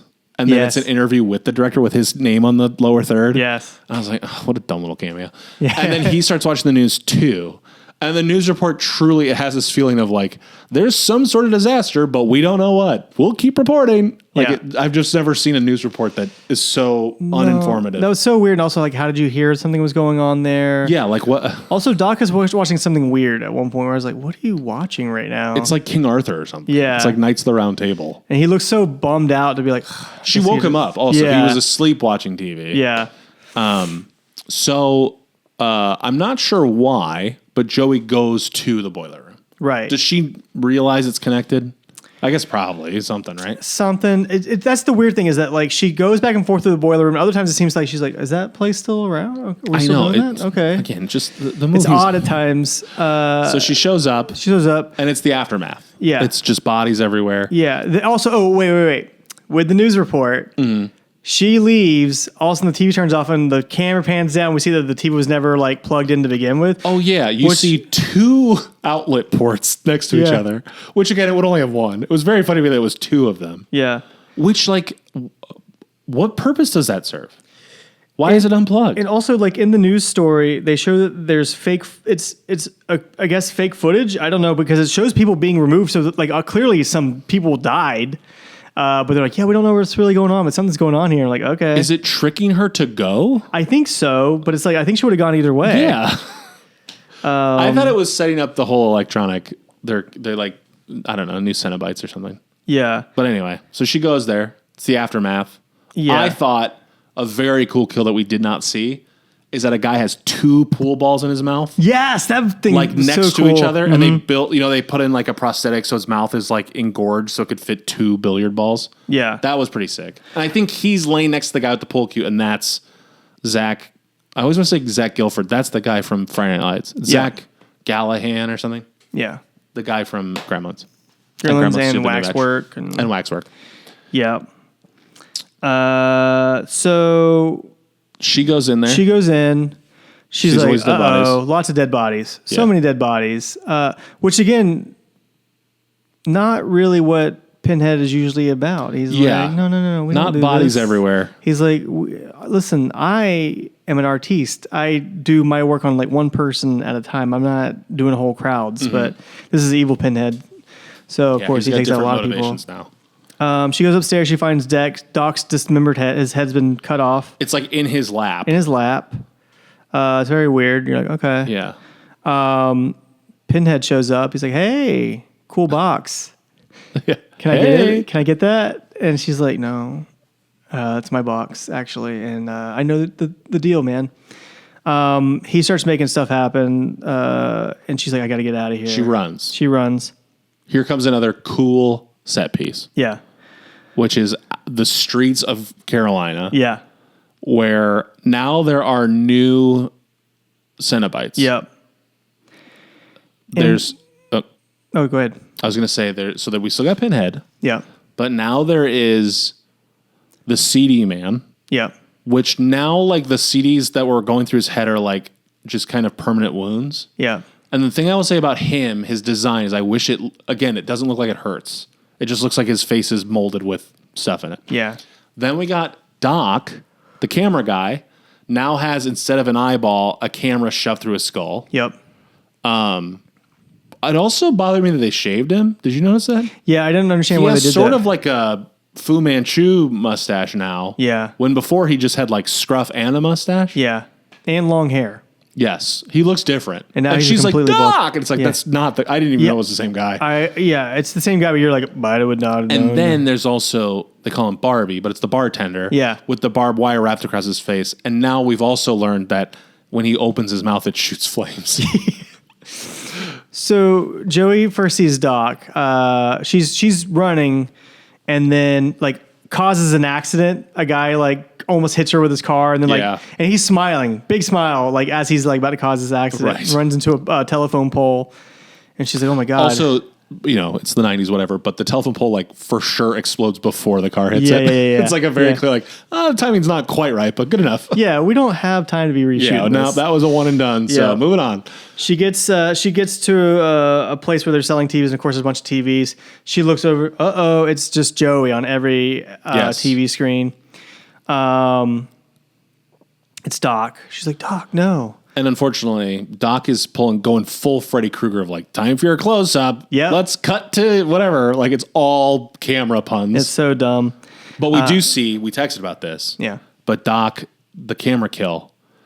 I remember who that was. The guy who got out of the car. accident guy? The guy who got out of the car. He's looking around, and Doc's just like, well, while I'm here. And his eye, like, is he does a whip zoom. Yeah. Yeah. Into through the guy's head. The lens goes through his face like a xenomorph. Yes. And then when it comes out, the camera angle is through the hole at Joey in the background. And then I think the body falls out of frame. That was kind of cool. One thing that kind of upset me is that Doc blames Joey for this. Yeah. He's like, you did this to me. And I want to say at no point did Joey say, hey, and if you get to the boiler room before I do, make sure to go in and see what's going on. She said, I will meet you there. I know. That was kind of... Oh, yeah, because she finds his car, like, empty. Like, the door ajar, and he's already gone inside. So insane. She's running. She sees Barbie, the Barbie Cenobite. Mm-hmm. He blows fire at her. By the way, we're calling him Barbie because that's what it's called in, like... I feel like they're trying to like take Pinhead back of like we'll give them all stupid names. Yeah, they're all like, getting dumb names. The Cenobite, the names are, well, I guess Piston Head Cenobite, Camera Head Cenobite, Barbie Cenobite, the DJ Cenobite. Like it's all very. I don't know. Anyway, real lame. Dreamer's the only one who gets a cool name out of this. Who's Dreamer? Terry. Oh, yeah, that's right. Spoiler: Terry becomes a Cenobite. Yeah, which we'll get into that. Yeah. So Joey's running. She sees some cops. She's yelling at them. She's like, get out of here. And they're like, calm down. Yeah. Did you not see all the chaos around us right now? You're fine. It's just sparks and evil demons. And, And then I think, is it Barbie that throws liquid on the cops? Yeah. And they go, oh, it's gasoline. Yeah. And then he launches his flames and sets them flames. all on fire. Don't worry, there's some cops that get away. Don't worry, they get killed by the CD Cenobite. Yeah. He like ejects the CD, takes it out, throws it through somebody's head immediately. I was like, this is pretty cool. Yeah. There is some like footage of some of the special effects people where they're like, yeah, we didn't really try as hard as we should have for some of these Cenobites. You know, I was like, maybe. I might see that. I understand what you're saying. I'm not shocked that you're saying that. Yeah. But I did like the CD. The CD Cenobite still like makes me laugh, and I still like love it. I'm like, that is cool. All right. It's the right kind of silly. Yeah. You'll have a good time. Yeah. Joey runs into a church. Yeah. A priest, of course, is like, "Hey, whoa!" I don't understand that. If somebody comes running at me, I'm like, "Okay, I'm on high alert now." Like, what are we doing? We're fine. He has zero panic whatsoever. Yeah, she has a good line because he's like, "Demons aren't real," and then in comes Pinhead. She's like, "What the fuck is that?" Then and I was like, "That is good. Yes, that's a good thing." Yeah, it feels like a line that was cut from The Lost Boys at some point. It's a big like they knew this was a good line. Yeah. Also, she runs in saying like, there's demons out there. They're everywhere. And he's like, darling, demons aren't real. They're metaphors. And I'm like, you're a priest, dude. Yeah. You're not the one who... You kind of believe it, right? Come on, buddy. Pinhead comes in and he makes some glass explode. The priest holds up the crucifix. Oh, yes. And then Pinhead makes it melt on his hand. I thought that was awesome. That was pretty cool. So like the metal, he's like screaming in pain. Was that CGI or was that like a thing? Was that like a practical effect? I think it was practical. Yeah, it looked pretty cool. Yeah. It didn't look like CGI. Yeah. And most of the stuff in here that is CGI does look like it's CGI. It's a pretty good moment. And then the Pinhead kind of like assumes the head of the church. Yeah. The priest ends up on his knees in front of him. Pinhead puts his fingers in his mouth. Yep. So we get more mouth stuff. Took us over an hour to get there. Over an hour. But we got there. That's what's important. No. Pinhead does like the Christ pose, and he's like laughing. His arms are spread. He pulls nails out of his, or pins out of his head. Puts them through his hand. They have weird worms on them, and then he puts them through his hand. Gives himself the stigmata. Yeah. But yeah, he like the nails are long, the pins. Yep. And then they have a little worm on the end. They kind of look like a hors d'oeuvre. Yeah. Just a little tiny worm like at the end. Yeah, it's pretty fun. He does like a really long like soliloquy. Speech. Yeah, soliloquy. Basically Christ's communion thing of like eat my body, drink my blood kind of thing or whatever. Yeah. And you're like, all right. I read that some of the crew had issues doing all this sacrilegious stuff in a church. Yeah. Yeah. Which, like, I get it. They had to build a church because the churches there were like, you're not shooting in our church. Understandable. I probably we understand what you're saying, but no. And, imagine it's like, I actually attend the church from Hellraiser 3. It's funny because No, No, it's the cool. director was like, guys, it's just like when Christopher Lee played Dracula and would like trash churches. Yes. I was like, I'm pretty sure they didn't like that then either. No, probably not. They probably were not on board with it. I clocked that. Excuse me. Oh my God. I was thinking about sacrilegious and I got a yawn. Yeah. That was Pinhead's doing.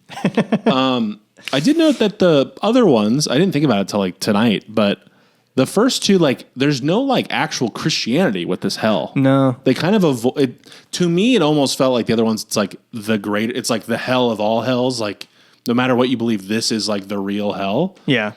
And it like kind of bummed me out that it was like, oh, now it's like explicitly Christian. Yeah, I felt like, again, this was like a Dimension Films thing where it's like, listen, we're trying to make this as easy as possible for people to understand without like really going into it. That's fair. And I was like, I guess, but you didn't have to. And it is the visuals of him like in front of the stained glass window, like laughing with his arms out and the hands bloody. It's like, this is cool. It's a cool looking scene. Yeah. It really is awesome. It's a cool image. I think on like Letterboxd and stuff like that's the image you see when you pull up the movie. That's cool. Not Terry. Joey goes running out of the church. She's like, I'm out of here. Yeah, I don't want to be smart. part of Get out this. of She there. winds up at a construction site, which is like a weird.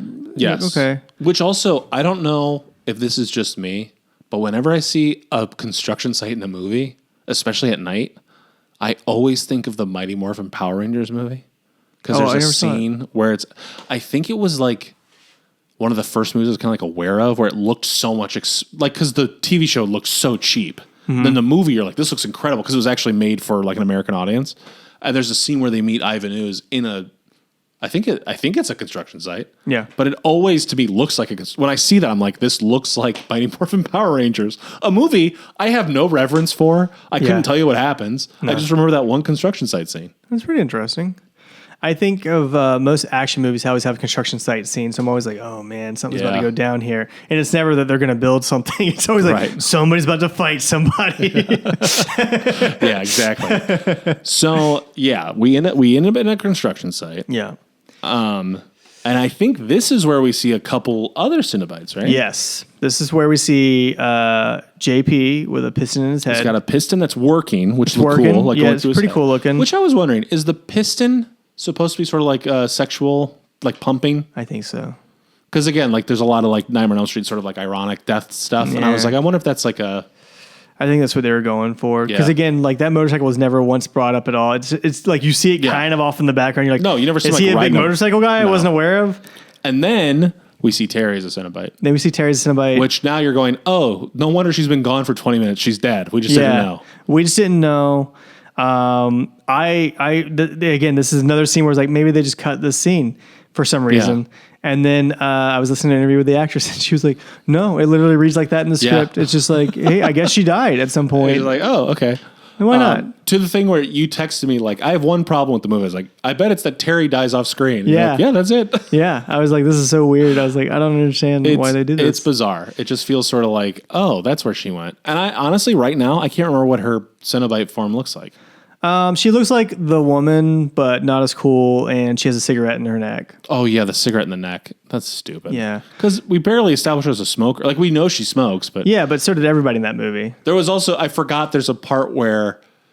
like, very early on in the movie, when she's first staying with Joey, and she's smoking, like, you want one? And Joey's like, I'm trying to quit. And Terry's like, come on, live a little. Yes, that's what I loved. I was like, that's insane. And then she's like, okay, you're right, I'll have a cigarette. Yeah, I guess so. Bad message in this movie. Yeah. Also, I feel like they missed out on a really cool callback to the first movie. If they had her come out with a cigarette in her neck and it like swallowed it and then turned it around and flipped it back out. A cool move. I was like, hey, by the way, the boyfriend's not in the book. What? No boyfriend in the book. And the house doesn't destroy in the book, I don't think either. Does Butterball survive? Dude, that's the other thing. There's other than Pinhead, no one is described. What? There's no like this one chatters and this one's this. It's like there's just like Cenobites. There's just these demons. It works though. It's good. Yeah. Trust me. You should read it. I like the book a lot. I recommend anybody. It's a good book, but I will say it's a short story. It took me like 2 sittings to read. It's pretty. Yeah. It's good, but it's like a quick read. Yeah. But so anyway, the Cenobites show up. Her other friend Cenobites. Yep. They're about to attack surround her. Yeah. They're about to get her. And Pinhead's like, he's like, I'm gonna let my kids have fun. He says something like that, like my children or something like that. He's like, I'm gonna let them have fun.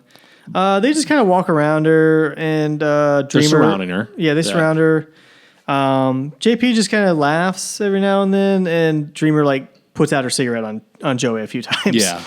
Which I was just like, that's not really anything. Right. That's really weird. At which point, Joey pulls the old Lamarchand configuration out. Yep. And starts solving the puzzle to send them away. What's the Lament configuration? Lamarchand's in the book. Lament is the movies. Isn't it? You'll see. Does it become Lamarchand? At this point, it's Lament. I know that for sure. Yes. Because I never heard Lamarchand until I read the book. Okay. Well, don't come at me. It's called no, Lament I'm not coming at you, Joey. Leave me alone. I'm trying to leave you with some interest in what's coming in the future movies. Well, we got to get to our famous segment. Yes. Now, is this when Joey says the line and calls him the Thing? Or is that the big finale ending? Calls him the Thing. Calls Pinhead. I think it's right about now, yeah. She says, play on this, Pinhead. Yeah. And again, as we've discussed, but like Pinhead is not the character's name. No. It was like a nickname on set that kind of just became, the nickname of the character. Yeah. So her calling him it as an insult is sort of like an in-joke of like, that's not really his name, but it kind of is. It's a fun little thing. Yeah. And then they end up back in her dream. Yep. She's sent all the cenobites to hell, it seems. It seems like she's defeated the cenobites. Yep. And now she's in the dream again. She's doing good. And she sees her father. Yep. He walks towards her. And he's like, someone said that I've been freed by your actions. I've been helped. And you had something to give me. Yeah. And then she's like, oh, it's this, Father. And she gives him the box, the Lament configuration. Yeah. And then he's like, oh, Joey, you've released me. And she goes, how did you know my name? Yeah. And it's like a very clear, like, oh, something bad happened. Yeah. But I was like, are we supposed to know that would imply he's bad? I assumed that he died in Vietnam while his wife was pregnant with Joey. Joey's never actually met him before. Yeah. It's her. Yeah. It's her dad, but it's not necessarily like they didn't have a relationship or whatever. It's just like, this is my dad. So he wouldn't know her name. Oh, that's shaky. That's shaky. I think you're probably right, but I don't think that's enough for her to be like, wait a minute, you're evil, you're Pinhead. Well, if your dad who you never met knows your name all of a sudden, if your dad it's her dad, and it's a dream. I mean, I don't know. My dad doesn't know my name in real life, so riddle me this. Why does Captain Spencer know her name? Because they're friends. Did you not see the photo of them together? That's Kirsty. Oh. Well, so anyway, I assume dream logic's working here and he's also a ghost. So why wouldn't he know her name? I got to jump way back to something I forgot to mention. Okay. When she first goes onto the street, when she runs out of the boiler room. Yeah. Chains with hooks get her. Yeah. And then she escapes them. Yeah. How? I assume that they were like, I assume Pinhead he's like, I've never drunk before. And he drank a few and I was like, oh, my aim is way off right now. Yeah. He's like, I'm going to do this really long soliloquy in the church. I can drive. Yeah, all right? I'm good. ZWXY. That's the Latin alphabet. That's how that works. Yeah. You don't know what you're talking it's about. Lamarchand's alphabet. I'll solve this fucking puzzle. Give me the thing. No, it has to be given to me. I can't just take it. You have to give me the keys. Just give me the keys. I'll get us home. Just give me the keys. Sir, you've had enough. Just give me the keys and I'll go. Anyway, okay, so back to where we were. She gives him accidentally the thing, and then they come back to the real world. Yeah. With Captain Spencer. Captain Spencer's there. This is when they blend into the same person again. Yeah. And their heads start like morphing. Well, first off, Joey is being wrapped in bondage gear. And she starts to get cenobited. Yeah. This weird, crazy looking plant comes out of the ground and is getting ready to bite her or whatever. And Captain Spencer leaps into action. Also, Clive Barker directed the scene. I saw that too. Yeah. He was very proud of that. He's like, I did that. He said he added that, and also the deaths were scorier in that one sequence. And I'm like, honestly, it needed both of those things. Yeah, it did. Maybe they should have let you direct the entire movie. Yeah, probably. Why not make the whole plane out of the black box? Which he did not like. He did not originally want this director to direct the movie. He had to have a talk with the guy. He's like, please don't. He said, please take it seriously. Yeah, and the guy was like, I will. And then we saw this. And I was like, okay, like kind of, I guess. He tried, but he was like, I got my own things I like to do. I've got my own version of serious. Yeah. Spencer's like, him and Pinhead are kind of going back and forth a little bit, and they start fighting, and then they start to become one. Yes. Their heads are like merging together. Yeah. Which that actually looked pretty cool. She breaks free. Yep. Solves the puzzle. Turns it into the dagger. Mm-hmm. And stabs him. Which is that, it's, Wiki, it says that's the Leviathan formation. Yeah. Is that what that is? That's the Leviathan formation? I guess so. Okay. Well, she solves it into a dagger and stabs him. Mm-hmm. Because that's what they did. Leviathan, I mean, that's what Leviathan looked like in the second movie. Yeah. Oh, are they, during this, are they in where Pinhead turned? That, like, attic? So, trying to go through that sentence. Are they in where... The scene where she's in bondage and they're fusing? They're inside of a, like, they're an in that attic. weird bunker that... Is that where Captain Spencer first solved the puzzle? Okay. Pinhead. Yes. That's what I was asking. Yeah. Okay, so she kills him. Yeah. She stabs him. As far as we know, stabs him. Yeah. Or as far as we know, kills him. She for sure stabs him in the heart. Yeah. And then now she's back at the construction site. Yeah. This really confused me. Yeah. She's back at the construction site. Then there's a time lapse. Yeah. Where there's now a building, like an office building. Yeah. Well, she puts the box into the concrete. Okay, I missed that. Yeah. She has the puzzle box. She's like, well... Oh, like I'll bury it. Yeah, I'll bury it in the concrete. Like Jumanji. Yeah, for some reason, and somebody pointed this out, they're like, why is the concrete still wet? I was like, I don't know why it would be that way. But it was wet. She puts the box into the concrete, and then like you said, time lapse into the future where we see... Now there's a building. There's a building there. It's got some cool art outside, like modern art. Yeah. On the inside are like just different wall pieces of the configuration. It's like the puzzle box sides are now the walls of the building. It's a very cool looking thing, I thought. I was like, this is pretty neat. And then back to the bad font. Movie's over. Yep. And then we get... yes. We get Hellraiser, the song. The song. Yes. By Motörhead. And Ozzy Osbourne. Yeah. Crazy. Pretty cool. They wrote it together. Yeah. Before this movie came out. Yeah, before this movie came out. Seemingly unrelated to the movie. Yeah, it's not related to the movie at all. But after the first two. Yeah. But what's weird about it is that it was on both Ozzy's record with his band playing it and on Motörhead's record with them playing it. And both songs came out. This is the Motörhead version in the movie. I would argue probably the better one. Yeah. I like Lemmy's voice on this track a little bit. I love Ozzy. I like Ozzy more than Motörhead, but I think this is a better Motörhead fit. Also, in case you were wondering, like, is there a music video for it? Yeah, there is. Yeah. And Lemmy does play cards with Lemmy Pinhead. plays cards with Pinhead. It's very confusing what game they're playing. Yeah, I don't know what the deal is exactly. Because I think it's 5-card stud. They both flip 5 cards. Pinhead has 5 kings, four kings. Yeah. And Lemmy has 4 aces. So in my head, no matter what the last card is, Lemmy wins. Yeah. But Pinhead flips a 2. Yeah. And then Lemmy flips a Motörhead branded Joker card. So if any of our listeners are poker heads, please reach out because I'd love to know what game this is and why Pinhead wins. Oh no, Pinhead loses. But why was there any suspense if Pinhead could have won? I don't think they had time for suspense because I think the music video is only like 2.5 minutes long. No, but if you were going to have it be close. Oh, yeah. By that point in the game, it was already decided. I think it was Lemmy's decision. He was like, not even close. I'm definitely winning this. And they're like, really? But also Lemmy clears the table. He like swipes it. I think Pinhead thought he won. Oh, see, Pinhead seemed very upset. Lemmy freaks out. I don't know. You've seen the video more than I have. Yeah. Go on. No, go ahead. I was just saying another thing is I guess on the 30th anniversary of this song, they made a new animated video, which you can go watch, but they took both vocal parts and used them both. Yeah. So the chorus is layered. And I think each of them gets a verse. Yeah. But they were both dead, and I'm like a little unsure about how I feel about that. It's weird. Lemmy's version is better though. I agree. Yeah.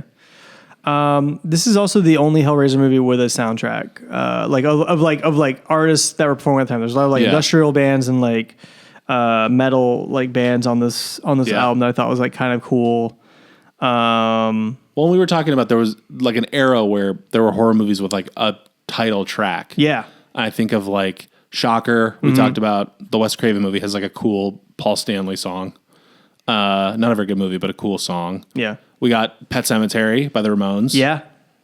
Killer Clowns from Outer Space. They have the Great Dickies. song. That song rips. Is awesome. So cool. I was watching that movie a couple days ago on Tubi, and I just kept rewinding so I could hear the song. I was like, the song rocks. Great song, great so movie. Cool. Yeah. I really like that movie a lot. Yeah. It's awesome. What are the other big songs for movies? There's A Nightmare on My Street by... That's what I was Fresh hoping Prince? for with Hellraiser. I was hoping for some kind of the Fat Boys to do a rap for Hellraiser. Incredible. Was there a Halloween? There wasn't, right? No, I don't think so. There's Bride of Chucky has a heavy metal soundtrack, but not an official song. No. I kind of wish there'd be an R&B track for Hellraiser, maybe Tony Braxton, Unbox My Heart or something like that. I like that. I think it'd be really cool. Yeah. It's a very dramatic music video where Pinhead's kind of stalking her through the weird garden maze that she's in. Unbox my heart. Say you'll solve it again. Undo the pain that you caused and do it again because I kind of like it. Unchain these tears. I cried so many nights. You want to see if we know any more lyrics? I know. No. I wrote a note here that just speaking of Dimension films, Yeah. this movie kind of made me think of Halloween H2O. Yeah. Because that's a movie that I think is pretty good, but if you come as its own individual thing, as a Halloween sequel, I don't like it that much. Is that the one with Busta Rhymes? No, that's Halloween Resurrection. That movie blows. Yeah, that movie's awful. Halloween H2O is Josh Hartnett and Michelle Williams. And that's the one where he gets hit by a van at the end? Yeah, and she kills him. Yeah. Definitively, Jamie Lee Curtis killed him. Yeah. That was pretty good. I like that one. I think I've only seen it in parts. LL Cool J's in it. Oh, okay. I like that. So anyway, It's pretty fun. I thought this would be fun. I went on Letterboxd, the movie app, and I pulled a few reviews that made me smile, made me think oh, that's kind of how I felt about it too. Yeah. I thought I'd read a couple of them. Let's if hear you're it. okay with that. Okay. This is from A Scary Ghost. They gave it 3 stars. This is a dumb movie with a bunch of cool shit in it. 1992 haircuts, exploding heads, Pinhead, more Pinhead, a charming lesbian subtext subplot that gets dropped for no reason. Yeah. Brent Bolthouse getting murdered by CDs. It is what it is. Yeah. I was like, yeah, that's kind of where I'm at with it. I really, again, so many things got dropped in this movie. I was like, this should not, this would have made the movie more interesting. Yeah, it me. needed a little more or Yeah. a little less. It kind of is stuck in the middle. Will Sloan gave it 3 stars. Much more ordinary than the first 2 movies, and Pinhead has basically become Freddy Krueger by now. That said, once the flesh starts getting ripped off, I'm having a good time. Yeah. That's exactly how I feel about this movie. Yeah. Men on Film gave it 2.5. Guy writing this has just totally given up on trying to drag a mattress into another movie. Every Hellraiser sequel has a different idea of what exactly Hellraiser is. Pinhead and the Cenobites in the first film were menacing and as all Hellraiser, but now Pinhead won't shut the Hellraiser up and comes off as the lamest goth dad. No, I disagree with that. You don't think so? You don't think Pinhead won't shut the hell up? I think so. I think he likes to talk, but I also don't think he's lame. I was like, this is a guy who's clearly having fun. He's like, I haven't been out in a while. How's it going? Okay. Jordan Beaumont Anderson gave it 2 stars. What? You gotta begrudgingly admire a movie that shows a dude's head exploding and the next shot is his EKG flatlining, just in case you weren't sure. Spot on. That is good. That is good, man. I prefer my Pinhead quiet and doing his business. I'm the same. Yeah. Because it's scarier that he doesn't care. Yeah. It's his job. Yeah. I'm here to torture you forever. Yeah. Whereas this one, it's like he's cackling and like there's almost wisecracking. I'm glad they mostly gave it to the other characters to do like one-liners.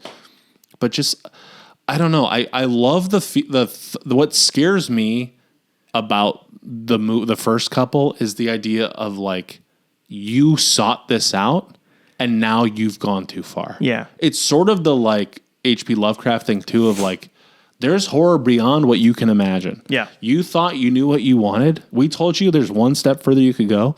You did it and now you'll pay for it forever. Yeah. And even like Chenard, he's like, show me everything. Yeah. And then it's like, oh, you shouldn't have done that. Like you will suffer forever. Yeah. And the reboot does that too.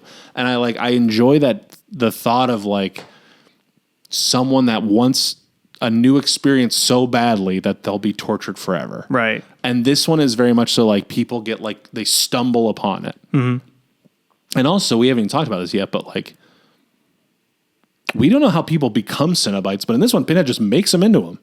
Yeah, he brings back dead people, like people who are clearly dead. Like, like we literally see Doc with his head in his lap, removed from his body. Yeah, and then literally maybe 2 minutes later, he's walking around as a Cenobite, and like, he got a shave. Yeah, and a haircut. Yeah, 2 bits. I don't know the rest of the song. I used to know the whole song. Is there more to it? There's more to it. Da, da, da, da, da, da, da, da, da, da. It goes on for a while. There's more lyrics? There's more to it. Wait, hang on. Guys, I don't know if this is necessary or not, but we're going to do it for all of you. Okay, shave and a haircut song. No fucking way. Is this real? Yeah. Oh, no, this guy, he said we sang this as children, thought we were oh so clever. So this might just be made up.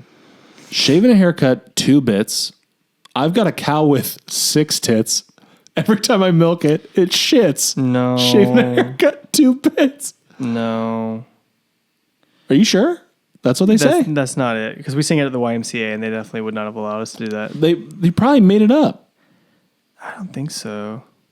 Oh, I wanted to point out 2 things real quick. We're not moving past this. No, I understand. I like the Motörhead song. I don't know if it was the best song for this movie. I kind of wanted Melissa to just come through my window. I think that might have been a more interesting one. And then also, so we talked in the first episode about Warlock, that series. Mm-hmm. Julian Sands. Yeah. The guy... R.I.P. R.I.P. Yeah. Anthony Hickox, the guy who directed this, also directed a Warlock movie with the CD Cenobite. He's in that Warlock movie, and so is the actor or literally the CD Cenobite? The actor. Okay. I don't know if he plays the CD Cenobite in Warlock. That'd be rad if he did. That'd be sweet. And then the woman who played Terry is also in that Warlock movie. Oh, okay. So that's pretty cool. Do you like Warlock? I've never seen it. Oh, okay. Yeah, I just think it's cool that we made reference to something being tied together. And then there's a bunch of stuff going on. That is interesting, Andy. Yeah. I'd agree with that. Should we jump to our rating? Is it time? Do you feel ready to rate this puppy? I think so. Yes. Sorry. No, don't apologize. So, as you know, on this show, we rate things out of 20 pins on Hellraiser Pinhead's face. Andy, you gave Hellraiser, the original, 19 out of 20 pins. Yeah. And you gave Hellbound, Hellraiser 2, 19.5 out of 20. Yeah. What will you be giving Hellraiser 3 Hell on Earth, 1992? Much like Pinhead, I am split in 2 right now. Whoa. As a movie, I would give this maybe an 11. Okay. But as pure spectacle and good times, oh, this is getting a 20, baby. Wow. I had a real good time with this one. I was like, this is insane. So are we meeting in the middle or are we going 20 out of 20? I'm gonna go 15 with it. That's where I'll go with it. Okay. Yeah. 15 out of 20. Yeah. Respectable. Now stab me with the Leviathan configuration. Let's go. Okay, so my rankings. Hellraiser, the original, I gave 18 out of 20. Yeah. Hellbound Hellraiser 2, I gave 17.5. Yeah. My brother, you will be shocked to know the number I had with a bullet was 15 out of 20. What? I think it's a lot of fun. That's a really I think good it's time. worse than the first 2, but yeah. I certainly put it in like the pantheon of... Yeah. Yeah. It's a good time. But like I said, I think I just have this feeling because I know something's kept me away from this franchise. Yeah. I know it's a lot of direct-to-DVD, probably bullshit. Yeah. So part of me does feel like this is the start, the best of where it's going. No. I could be wrong. Okay, great. Yeah, I don't want to spoil anything for you. I'm just gonna No, say I don't want that either. I'm happy to hear that. It becomes a very different movie. Because what I don't want is it to just be this over and over. Yeah, it's not. This And is like I Or- could be wrong, but this might be the biggest budget they had for this movies as well. Okay. So they really couldn't go any bigger than this. Yeah. There is some cool stuff in the fourth one, but there was also a lot of rewrites and stuff like that. So I don't know. If I do feel like I'm kind of okay with smaller. yeah, That's not like it gets real small after the fourth one. Okay. Yeah, Well, I know like the box set that like Arrow sells, it's just the first 4. yeah. So part of me kind of thinks of like those as like a thing. Did you ever see My Dinner with Andre? Yeah. It's a lot like that with future movies. Oh! There's just like, Wallace Shawn's having dinner with Pinhead? yeah, exactly. He's like, but why do you have to hurt them? He's like, Indubitably. he's like, to me, it's pleasure. Yeah. He's like, well, what is pain and what is pleasure? A nagging wife? I was the teacher in Clueless. For some reason, he sounds like Daffy Duck. to me. He has a speech impediment that's not quite a lisp, but he's got like a thing going on. It's definitely a weird whine to his voice for sure. Yeah. Very good. Wallace Shawn. season. Duck season. Life at fire. Holy hell. You know. Andy, what's the next one called? Do you know? It's called Hellraiser Bloodlines. Bloodlines. Yeah. Okay. And I believe, stated on the last episode, it's the same writer. Yep. I think he kept going. Yeah. Is that Tony something? Hilka? So, sure. That's his name. What is his name? That's going to bother me. Tony Randall. Yeah. And Peter Atkins. Peter Yeah. Atkins was the guy. Peter Atkins. Also, real quick, Peter Atkins met his wife on the set of Hellraiser 3. I love that. Yeah, I think it's cool. I always think about Kevin Yeager, the prop guy, the special effects guy, who I think, if I'm not mistaken, I think he directed 4 and took his name off it. Or co-directed. Oh, did he? Okay. Maybe 5. It's one of the Yeah. sequels. But he was like the special effects guy behind Chucky.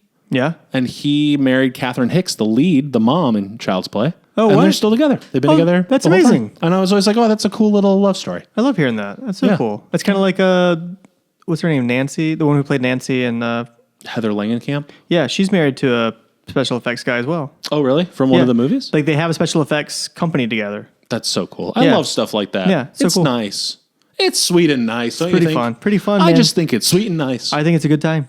I just have to say, I think know? it's sweet and nice. It's like whenever I hear people say that I fell in love with my coworker, I'm like, gross. And then they're like, no, he's the special effects guy. I'm like, well, that's pretty cool, actually. I'm okay It's with actually- that. That makes it more special. yeah. Hellraiser Bloodline, Yeah. the last to be theatrically released. Yep. Can you give us a little tease of what it's about? Well, it's kind of in the title. It's the bloodline. So it's like, how did this come to be? You know, where'd the box come from? Okay. There's a certain big name actor now who is just getting his start in this movie. I think I do know who this is. Yeah. That's this one? Yeah. Okay. He lived. Adam Scott? Yeah. He lived next door to Jon Favreau and saw Jon Favreau was making swingers and getting stuff done. And he was like, man, I need to take my career more seriously. And boy, did he ever. Also, apparently auditioned for other Hellraiser movies after Bloodline because he was like, maybe they don't recognize me outside of it. They did. Oh. They're like, of course we know who you are, dude. You're not. It'd be cool if he like became like a thing in the movies. Yeah, in the it would franchise, be. But I used to confuse. I knew he was in a Hellraiser sequel and Paul Rudd is in a Halloween sequel. Yeah. And Joseph Gordon-Levitt is in Halloween H2O. And I kind of like confuse. Oh, weird. Which I didn't know like that. actor was? Yeah, Jay Glow, Joseph Gordon-Levitt. Yeah. Is killed at the beginning of Halloween. It's actually like kind of a, Oh, like, that's kind of fun. they go in the house as like a dare and then he Yeah. gets killed and you're like, whoa, holy shit, they're Man. killing people. I loved him in Premium Rush and Brick. Premium Rush is so underrated. That movie rocks. That movie rocks. It's That movie so rocks fun. so hard. It's so cool. I love a like one crazy day, especially like because he's a bicycle delivery guy. Like it's all inside Manhattan, like only the further you can get on a bike. I think it's a cool, like, real time. Yeah. Michael Shannon's great in it. Michael Shannon, that was the first movie I ever saw him in, and he legitimately scared me. I was like, Yeah, oh, he's buddy. spooky in it. He's intense. Brim Yeah. Rush, very underrated. That's a fun movie. It's a good one. I'm glad we agree about that. Yeah. Hey, That's fine. no, let's do it. That's nice. I'm very excited to keep going. Yeah. And I'm curious where the numbers are going to go. I think you're going to be pleasantly surprised at times. Yeah. But I think other times you're going to be like, no, this is exactly what I thought this was going to be. Okay, I do have a question. Do you think going forward, is it a continuous decline? I think it doesn't work like that because it becomes a very different series after the fourth one. Okay. The motivations are very different. And like in this movie, he's like, he wants to bring hell to earth or whatever. Yeah. He's not trying to do that in any other movies. In some ways, it feels more like the first movie in terms of like his motivations for why he is doing what he's doing. But some people have also pointed out that they don't like them because they're like, I don't like that he's a moral judge of what people are doing. And I was like, I don't know if that's totally what he's doing. Interesting. I think in some ways he's still doing what he's always done, which is torture people. Yeah. You know, whether they deserve it or not. He's like, you called, I came. But you know what? An issue I had with this one is he's not torturing anyone. He kills them all. He does not torture There's anybody. not even remote torture. And even the cenobites, which you could argue is torture, he decidedly kills them and then they end up being cenobites. Yeah. That's why like I thought the club scene was cool. I did not like, I was like, this is not him. He would not do this, you know? Yeah. But again, I can't say what he would do without his moral compass that he has in Elliot. Right. So again, I think like cool movie. Yeah. Is it my Hellraiser? I don't know. Yeah. But as far as like a schlocky good time, like good kills and stuff, like hell yeah. Great. It's a good time. Had a blast. Good time, guys. Highly recommend. Next up is Hellraiser Bloodlines, and that's where we get real. I can't wait. Yeah. It's gonna be fun. It's gonna be good times. Andy, you got anything to plug or anything? Intermittently.